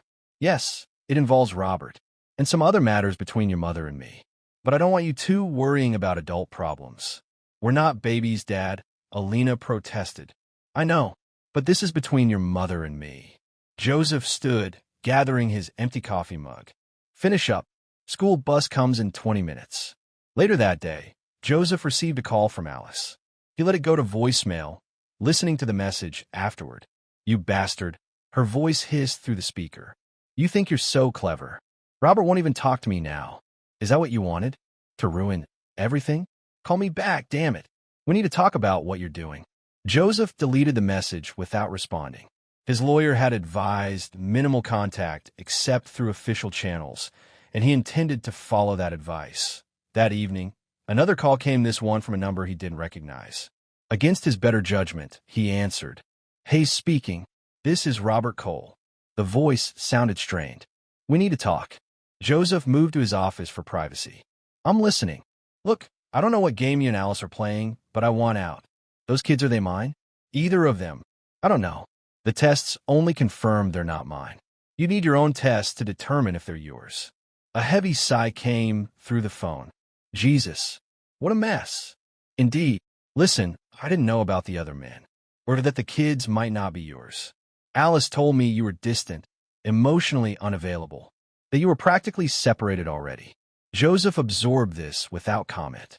I'm backing off, all right? Robert continued. Whatever you two have going on, I don't want any part of it. I got my own problems now.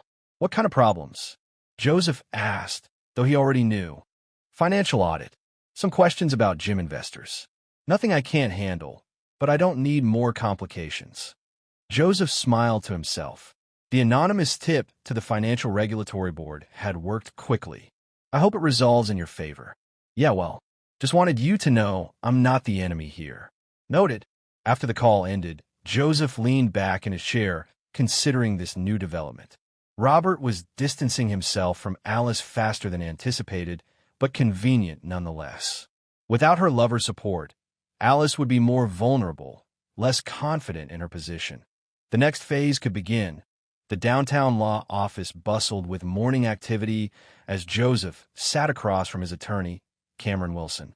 Tall windows offered a panoramic view of Seattle, the Space Needle visible in the distance through rain-streaked glass. Everything is proceeding as planned, Cameron said, sliding a folder across the polished table. Judge Harmon is known for being fair but strict about contract law. The paternity fraud revelation strengthens our position considerably. Joseph opened the folder, scanning the documents inside. And the financial provisions? Airtight. The prenuptial agreement she signed had clear infidelity clauses, combined with the supplementary divorce agreement, which she signed without proper review. Apparently, she has essentially forfeited any claim to your assets. In fact, given the paternity fraud, we can countersue for damages. I don't want to bankrupt her completely, Joseph said, looking up from the papers. Just ensure she doesn't profit from her deception. Cameron nodded. Still playing it soft, I see. Very well. But be prepared, her attorney has requested a meeting. They'll try to renegotiate. Let them try. 2 days later, Joseph sat in the same conference room, now facing Alice and her lawyer, a sharp-featured woman named Veronica Tate. Alice looked less polished than usual, strain showing around her eyes and mouth. This agreement is unconscionable, Veronica began, tapping a manicured nail against the divorce papers. My client signed under duress, without proper legal counsel. Cameron raised an eyebrow. She had 2 weeks to review the documents and consult with an attorney. The signature page clearly indicates she waived that right. She was emotionally vulnerable. She was planning this divorce for months. Joseph interrupted, his voice calm. Phone records show multiple calls to divorce attorneys dating back nearly a year. Hardly the actions of someone caught unprepared. Alice's eyes widened. You checked my phone records? I checked everything, Alice. The affairs, the planning, the lies. All documented. Veronica placed a restraining hand on Alice's arm. Let's stay focused. Mr. Hayes, be reasonable. You're attempting to leave my client with nothing after 15 years of marriage. Not nothing. Just nothing of mine. Joseph leaned forward. She keeps what she brought into the marriage, plus any assets acquired solely in her name. Given her spending habits over the years, that's quite substantial. The children are not biologically mine, as you well know, yet I'm still offering full financial support for them and requesting primary custody. I'd say that's more than reasonable. Alice's facade finally cracked. You can't do this to me. The house, the cars, my lifestyle, you can't just take it all away. I'm not taking anything away. I'm simply not giving you what isn't yours. Joseph met her gaze steadily. You gambled, Alice. You lost. This is revenge, she spat. No, this is a consequence. The meeting ended in a stalemate, but Joseph knew the advantage was his. The court date was set for the following week. That weekend, while the children were at a previously arranged sleepover with friends, Joseph changed the locks on the house. He also contacted the banks, credit card companies, and investment firms, ensuring Alice's access to joint accounts was restricted to minimum maintenance amounts, as permitted by the divorce filing. Monday morning brought a flurry of angry calls from Alice, each increasingly desperate. Joseph let them all go to voicemail, documenting each for his lawyer. You've frozen the accounts? How am I supposed to live? The hotel is demanding payment. I need access to our savings. Joseph, this isn't fair. The credit cards aren't working. Did you cancel them? You can't just cut me off like this. By Wednesday, her tone had changed from angry to pleading. Please, Joseph, I know you're upset, but we need to be adults about this. Call me back. I'm sorry about everything. Can we talk? Please. He didn't call back. The court date was Thursday. The courthouse stood imposing against the gray Seattle sky, rain falling steadily as Joseph arrived with Cameron. They passed through security and headed for the designated courtroom, their footsteps echoing on marble floors. Alice and Veronica were already seated when they entered. Alice wore a conservative navy suit, her hair pulled back severely. She looked thinner than Joseph remembered, the strain of recent weeks evident in her posture. Judge Harmon, a stern woman in her 60s, called the court to order promptly at 9. The proceedings moved quickly, with both lawyers presenting their cases. Cameron methodically outlined Alice's infidelity, the paternity fraud, and the valid legal agreements she had signed. Veronica attempted to paint Alice as a victim of an emotionally distant husband who had manipulated her into signing unfair agreements. But her arguments fell flat against the mountain of evidence Cameron presented. When Judge Harmon finally spoke, her voice carried the weight of decades on the bench. Mrs. Hayes, did you read the divorce agreement before signing it? Alice hesitated. I skimmed it. I was upset. Did Mr. Hayes prevent you from seeking legal counsel? No, but did you understand that by signing, you were agreeing to the terms contained therein? Generally, yes, but I didn't realize. Mrs. Hayes. Judge Harmon's tone brooked no further evasion. The court cannot protect individuals from their own poor decisions. The agreements you signed are legally binding. The infidelity clauses in your prenuptial agreement are enforceable, and the evidence of paternity fraud is, frankly, disturbing. Alice paled. Therefore, this court upholds the financial arrangements as outlined in the divorce agreement. Mrs. Hayes shall retain assets solely in her name, and personal property is specified. Mr. Hayes retains all other marital assets, including the family home. Child support will be determined pending the outcome of further paternity testing if Mrs. Hayes wishes to pursue it. The gavel fell with finality. Alice sat stunned, while Veronica whispered urgently in her ear. Joseph felt no triumph, no joy, only a cold certainty that justice, of a sort, had been served. Outside the courtroom, Alice caught up to him, grabbing his arm. You've ruined me, she hissed, tears threatening to spill. I have nothing left. Joseph gently removed her hand. You have exactly what you came into this marriage with, Alice. Your freedom. Isn't that what you wanted? Where am I supposed to go? What about the children? You might try Robert, Joseph suggested mildly. Oh wait, he's dealing with his own financial investigation. How unfortunate. Understanding dawned in her eyes. You did that too? The audit. Joseph merely smiled. Have a good day, Alice. He walked away, leaving her standing in the courthouse hallway, the ruins of her plans scattered around her. That evening, his phone rang again. Robert Cole. You son of a bitch. Robert growled when Joseph answered. You called the financial board on me. I have no idea what you're talking about. The hell you don't. They're freezing my accounts during the investigation. I can't access my own money. That sounds difficult, Joseph replied evenly. Almost as difficult as discovering the children you raised aren't actually yours. Silence stretched between them. She's staying at my place, Robert finally said. Did you know that? After you cut her off, she had nowhere else to go. I assumed as much. Well, that's about to change. I can't afford to support her now. Not with this audit. She's got to go. Joseph felt a twinge of something not quite pity, but recognition of the human cost of his actions. Then he remembered Alice's words on the phone. A walking bank account. Your choices are your own, he said. As are hers. Yeah, well, just thought you should know. The call ended. Joseph sat in his quiet living room, the house empty with the children at their friends for another night. Everything was proceeding according to plan. Alice, financially destitute. Robert, unable to help her. The lovers, turning on each other under pressure. Yet there was no satisfaction in it. The victory felt hollow, the triumph empty. Joseph poured himself a rare glass of whiskey and stared out at the Seattle skyline, lights blurring through the rain-streaked window. Tomorrow, he would pick up the children. Tomorrow, life would continue. But tonight, he allowed himself to mourn not for Alice, not for the marriage, but for the life he had thought was real for 15 years. Alina sat cross-legged on her bed, textbooks spread around her, when Joseph knocked on her open door the following evening. Got a minute? He asked. She nodded, marking her place before closing the book. What's up? Joseph entered, sitting carefully on the edge of the bed. I wanted to talk to you about your mother. Alina's expression closed off immediately. What about her? She's going through a difficult time right now. Financial problems. Because of what happened in court. At Joseph's surprised look, she added, I'm not stupid, Dad. I know how to use the internet. Public records. Joseph smiled faintly. You're too smart for your own good sometimes. So you took all the money. Not all of it.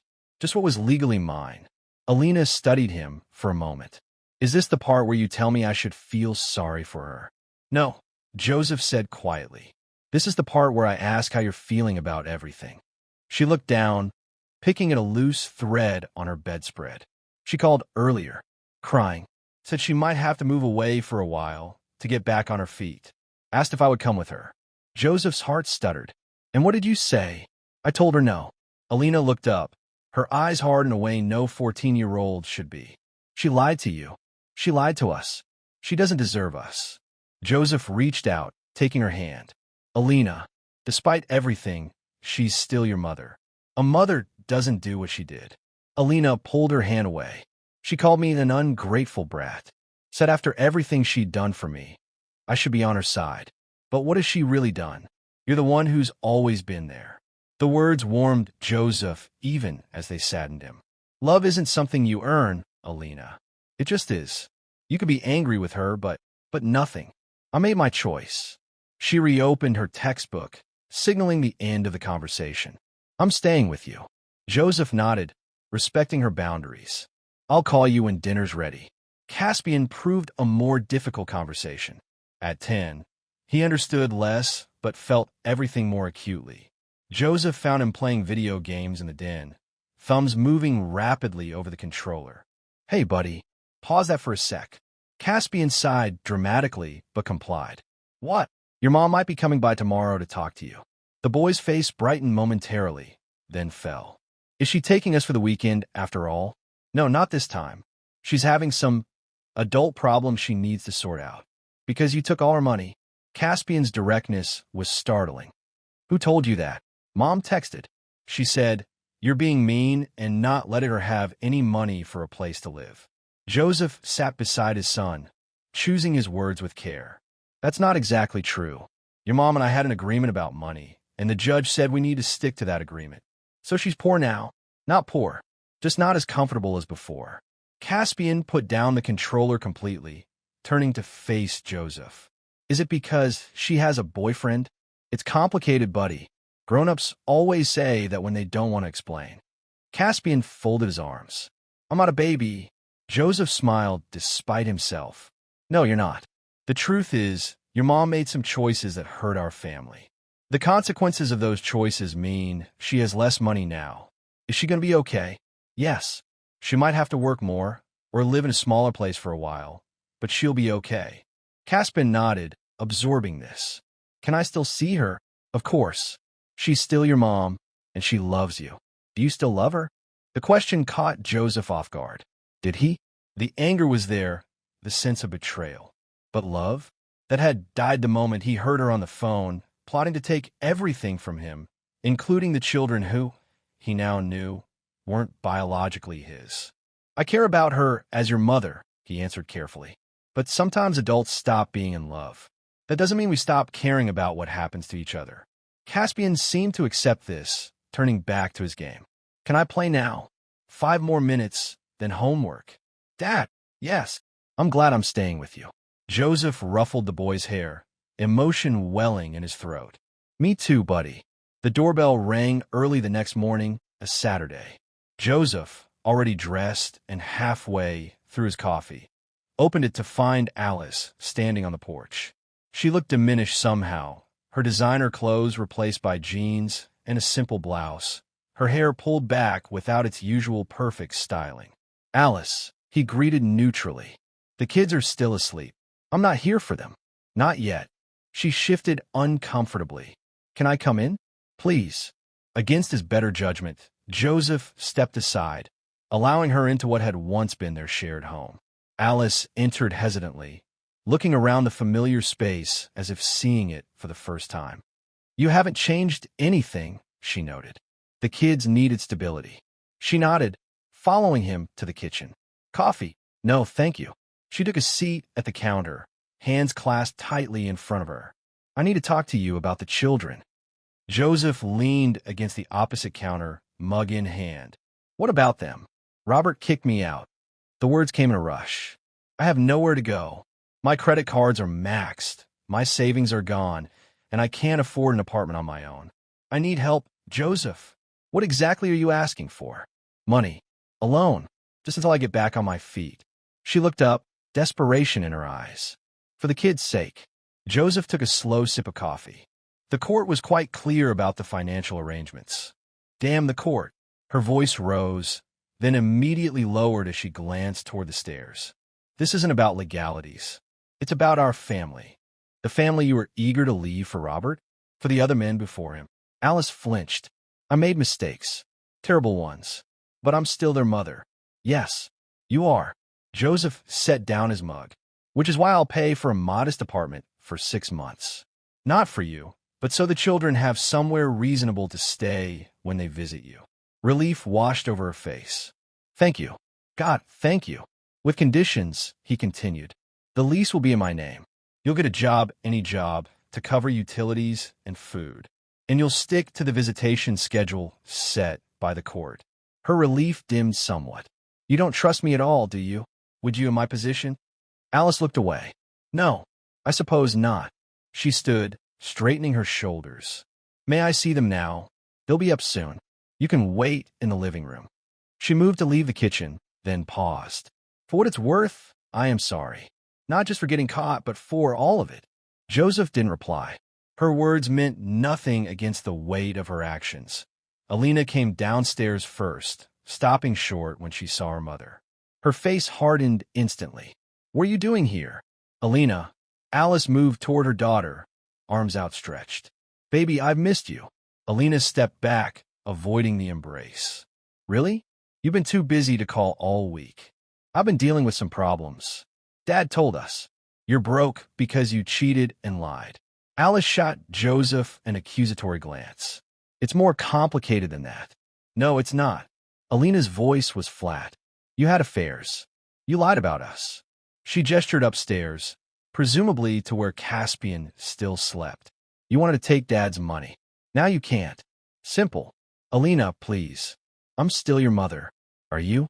Because mothers don't do what you did. Alina crossed her arms. I don't want to go with you this weekend. Or any weekend. Alice paled.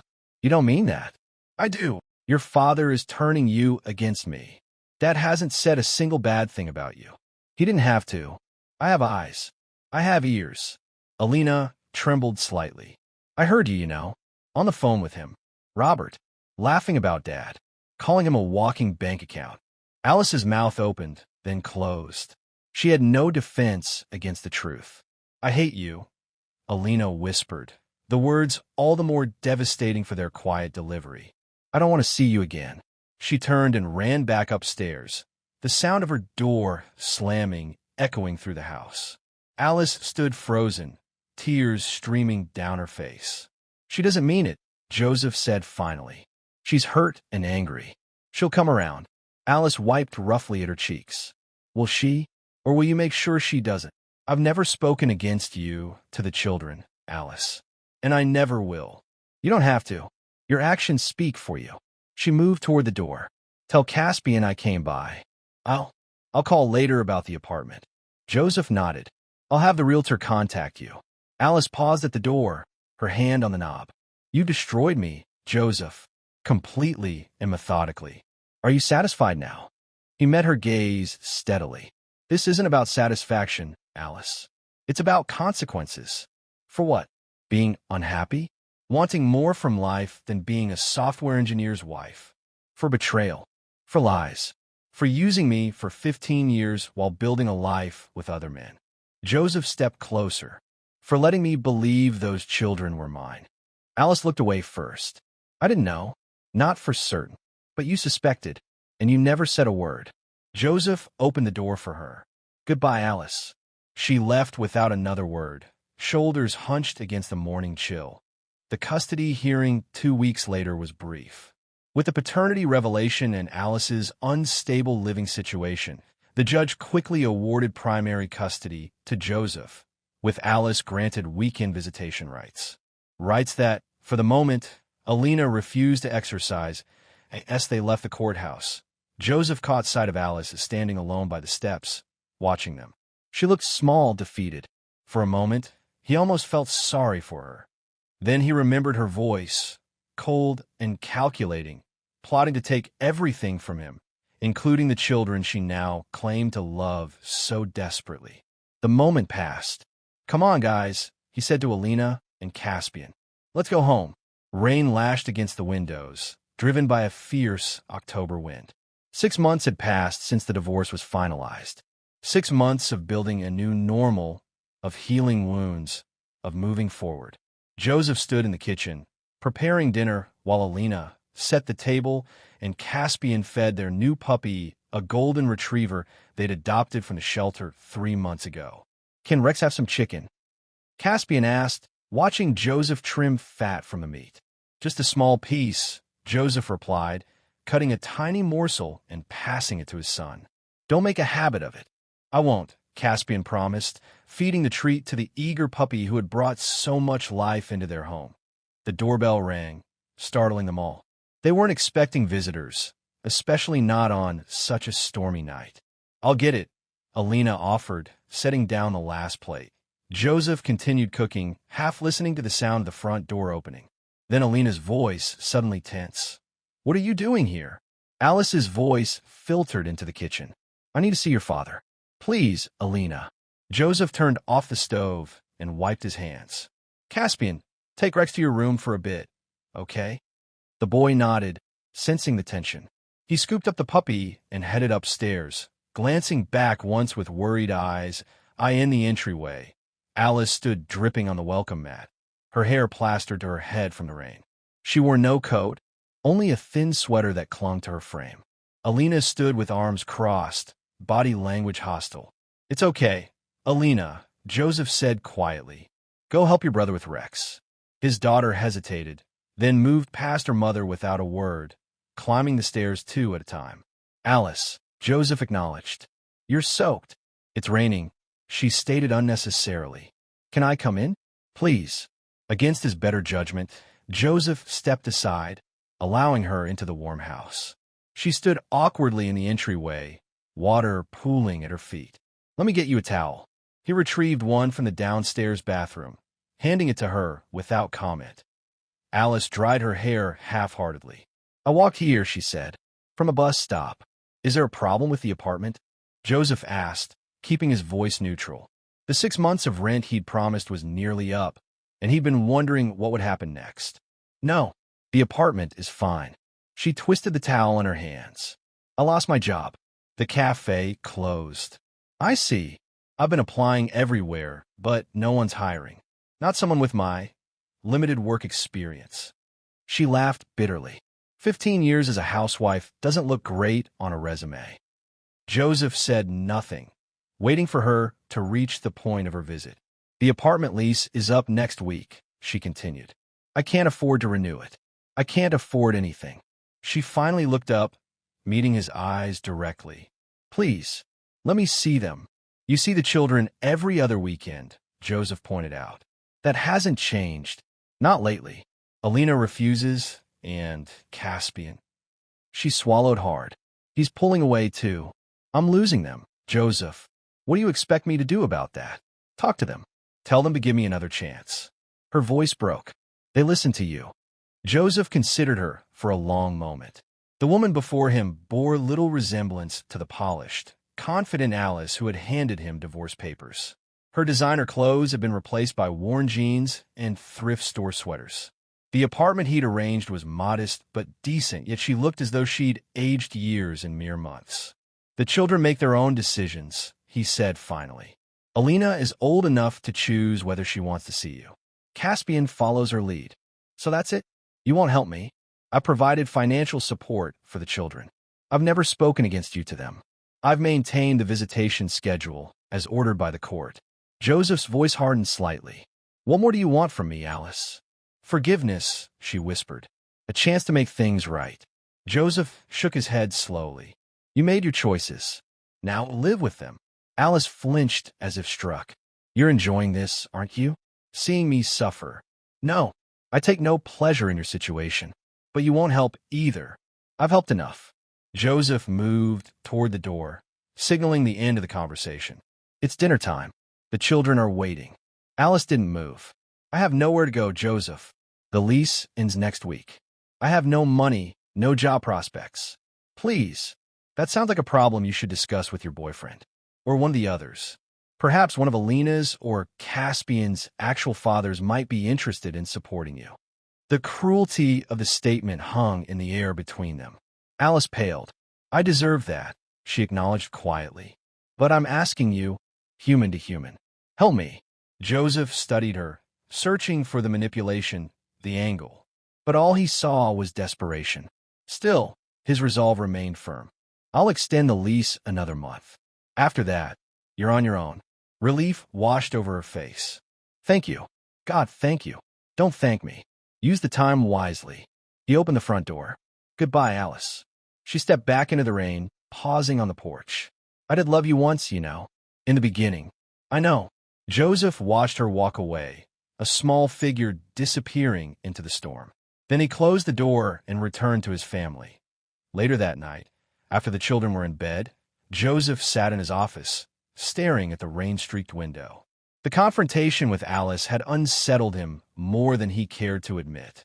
Not because he felt guilty, he didn't, but because seeing her reduced to begging had brought him no satisfaction. The revenge he'd methodically executed had worked perfectly, yet the victory felt hollow. His phone buzzed with a text from Serafina Grant, the journalist he'd met at a tech conference 3 months ago. Still on for coffee tomorrow? Joseph smiled slightly. Looking forward to it, he set the phone down, his thoughts turning to the future rather than the past. Alice was no longer his concern. She had made her choices, and now she would live with them, just as he was living with his. Dad, have you seen my blue notebook?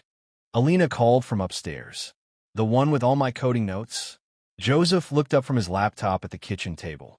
Check the living room bookshelf. You were reading there yesterday. A moment of silence, then found it. Thanks. 8 months had passed since Alice's rain-soaked appearance at their door.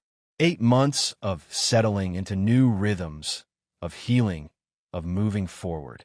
The house felt different now, lighter somehow, as if a weight had been lifted.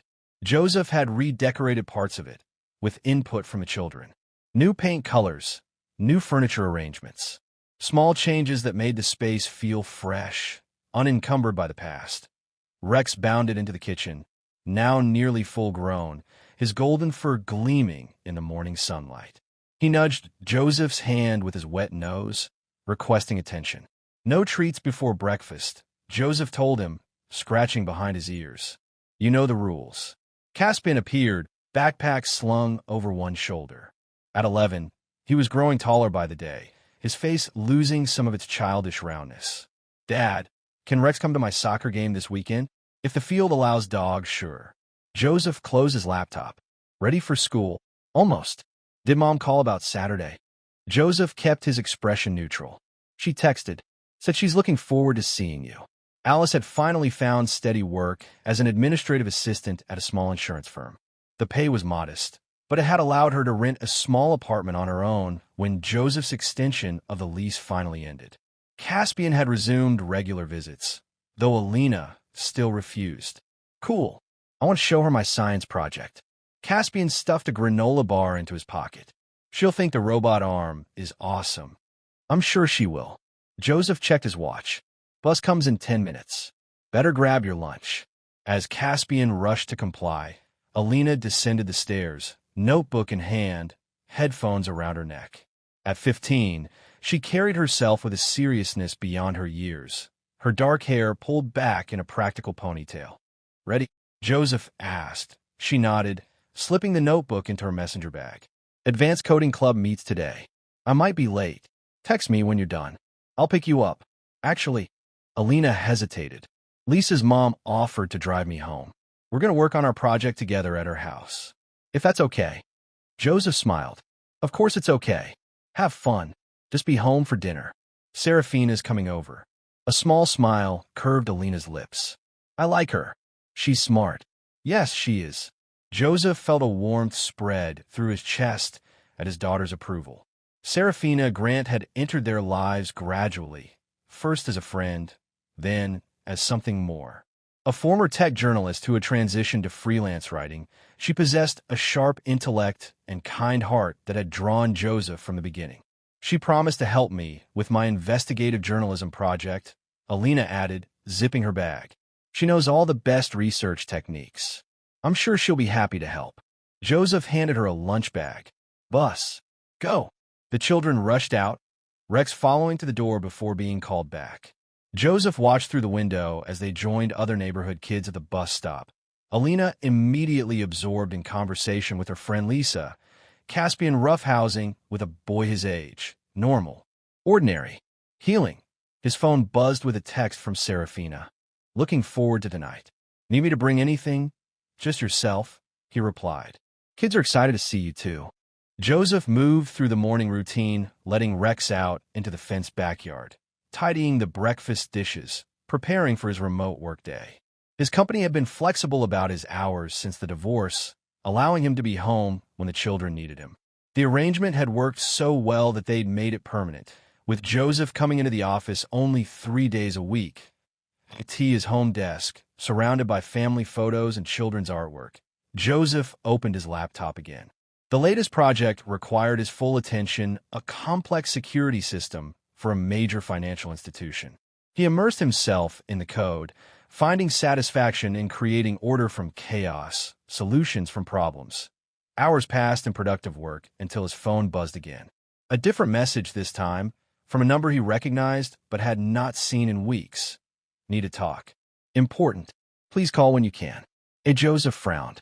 Alice rarely contacted him directly anymore, instead communicating about the children through a co-parenting app as suggested by the court. For her to text him meant something unusual that he debated ignoring it, then decided against it. Whatever it was, better to address it quickly rather than let it fester. Hello, Alice, he answered when she picked up his call. Joseph, thank you for calling back. Her voice sounded different, steadier, more composed than the last time they'd spoken. What's the important matter? I've been offered a job. A good one, with an international insurance company.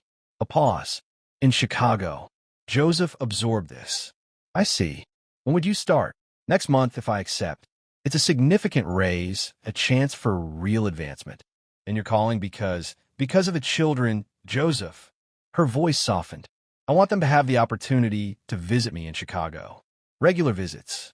I know the custody agreement specifies they remain in Seattle, but I'm asking for your cooperation in arranging travel.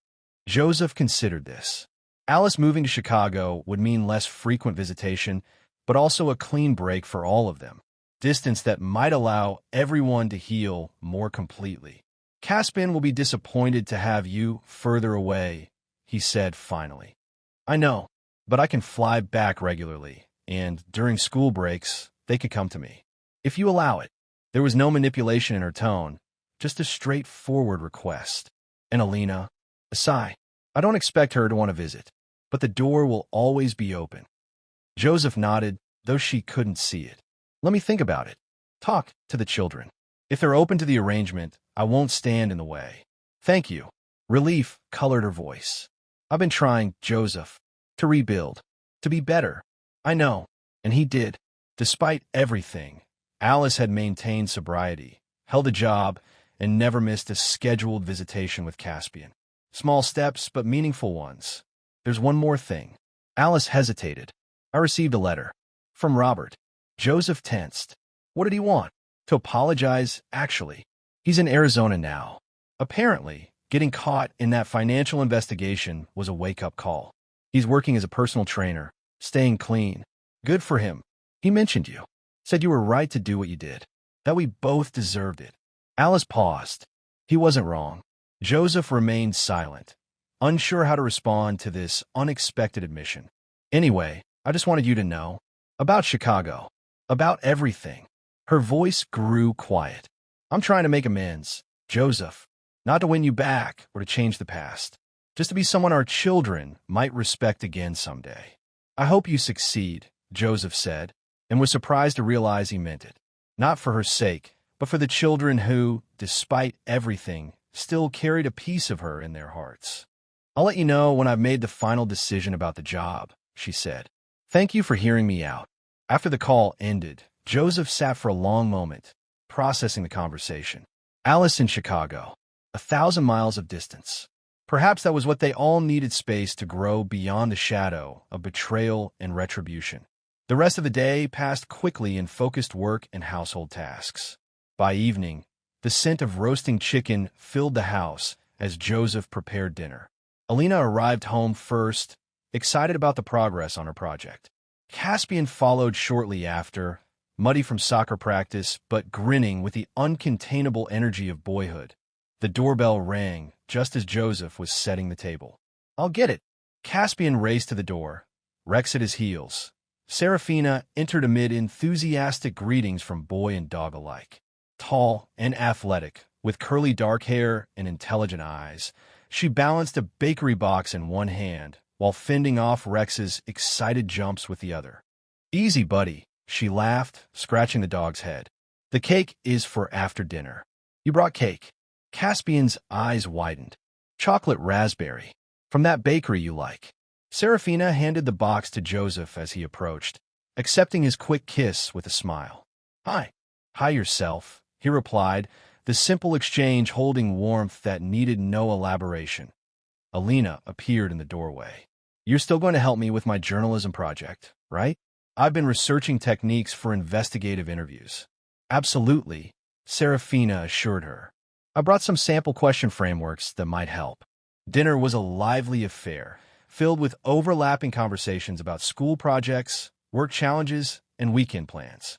Joseph watched his children interact with Serafina, Alina eager for mentorship, Caspian simply enjoying her playful nature. The scene felt right in a way he couldn't quite articulate. Later, after the children had gone upstairs to finish homework, Joseph and Serafina sat on the back porch, watching the stars emerge in the clear night sky. Rex dozed at their feet, occasionally twitching in doggy dreams. Alice called today, Joseph said, breaking a comfortable silence. She's considering a job in Chicago. Serafina turned to look at him. How do you feel about that? Relieved, mostly. It would create a clean break. More distance. He reached for her hand. Make room for what's next. And what is next, Joseph Hayes? Her fingers intertwined with his. He smiled, the expression reaching his eyes in a way it seldom had before. I'm still figuring that out, but I know who I want beside me while I do. Serafina's answering smile held promise. Good answer. Above them, the stars continued their age-old dance, indifferent to human dramas, yet somehow comforting in their constancy. Joseph breathed deeply, feeling the weight of the past lifting further with each passing day. He was not the same man who had stood frozen in his bedroom doorway, listening to his wife's betrayal. That man had been broken. then hardened into something cold and calculating. The man sitting here now was softer at the edges, tempered by experience, but not defined by it. The children weren't the same either. They carried scars, yes, but also strength. Alina's fierce intelligence, Caspian's resilient optimism, these qualities had not just survived the family's fracturing, but had somehow been honed by it. And then there was Serafina, unexpected and unplanned, bringing with her a perspective that reminded him there was more to life than old wounds and calculated revenge. That moving forward required not just leaving the past behind, but building something new in its place. "Penny for your thoughts," she said, nudging his shoulder gently. Joseph squeezed her hand, just thinking that life has a funny way of leading you exactly where you need to be, even when it takes you through hell to get there. "Poetic," she teased. And true. They sat together in comfortable silence, watching the night deepen. The future unwritten, but full of possibility, 1 year to the day after he'd signed the divorce papers. Joseph received a letter. The envelope was cream-colored, expensive, with his name and address written in familiar handwriting. Alice's handwriting. He stood in his home office, turning the unopened letter over in his hands. The return address was Chicago. She had taken the job, after all, moving 3 months ago. Caspian had visited her once already during spring break, returning with stories of a small but nice apartment, a city full of tall buildings, and a mother who seemed more attentive than he remembered. Alina had opted not to go. Maybe someday, she had told Joseph when he asked if she might reconsider. But not yet. "I'm not ready." Now this letter. Joseph suspected its contents likely an apology, perhaps a plea for reconciliation or friendship. Alice had been working with a therapist, according to Caspian. "Mom talks about making amends a lot," he had reported. Whatever that means. Joseph knew what it meant. It meant Alice had recognized the depth of her betrayal and was seeking forgiveness. The problem was, Joseph wasn't sure forgiveness was his to give anymore. Not because he held on to anger that had faded considerably over the past year, but because he had moved so far beyond the man who had been betrayed that the offense itself seemed to belong to another lifetime. He placed the unopened letter in the bottom drawer of his desk. Perhaps someday he would read it. Perhaps not. Either way, it no longer held power over him. The door to his office opened, and Serafina peeked in. "Ready?" "Everyone's waiting." Joseph smiled, pushing the drawer closed. "Coming." He followed her downstairs to where guests had gathered in the living room. Alina and Caspian sat on the couch, Rex sprawled across their feet. Cameron, Joseph's attorney-turned-friend, stood by the fireplace, chatting with colleagues from Joseph's company. A few neighbors and friends completed the small gathering. "Listen up, everyone," Serafina called, claiming their attention. She slipped her hand into Joseph's, the ring on her finger catching the light. "We have an announcement." Joseph squeezed her hand, looking around at the faces of those who had supported him through the darkest period of his life. "As you know, Serafina and I got engaged last month." A chorus of congratulations rose from the group. "What you don't know," he continued, "is that we've set a date and venue. And, well, everything." Alina's eyes widened. "When?" Serafina grinned. "Next month. Small ceremony. Just family and close friends." She glanced at Joseph. "We didn't want to wait." "Why the rush?" Cameron asked, raising an eyebrow. Joseph and Serafina exchanged a look before she answered. "Because in about 7 months, we're going to need a bigger house." A moment of stunned silence, then eruptions of joy. Alina leapt from the couch with a squeal of delight, throwing her arms around Serafina. Caspian looked confused until Joseph clarified. "We're having a baby, buddy." The boy's face split into a grin. "I'm going to be a big brother." "Awesome." The celebration continued around them, but Joseph found himself stepping back, watching it all unfold with a sense of wonder. These people's lives were his real victory. Not the calculated dismantling of Alice's plans, not the financial retribution, not even the custody of the children. The true win was this: standing in a room full of genuine affection, with a future bright with possibility, surrounded by people who knew him, really knew him, and chose to be there anyway.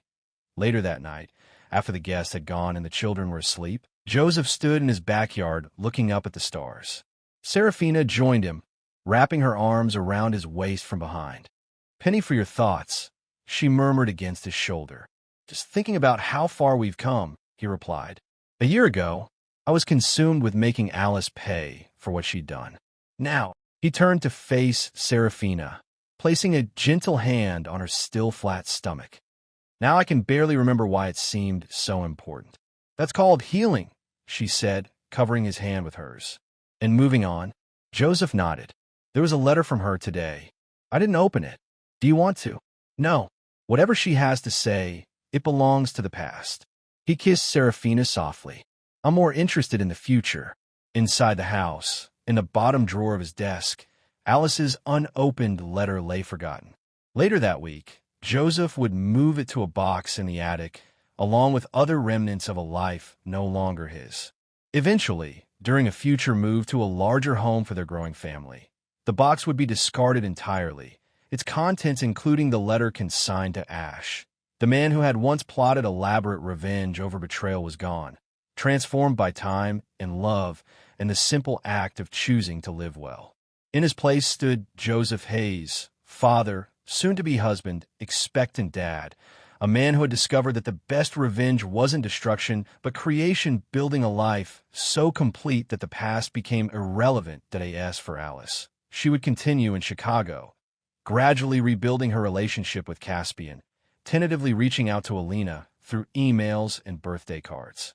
She would never fully recover the life she had discarded so carelessly, but she would find a different kind of peace in acceptance and small acts of atonement.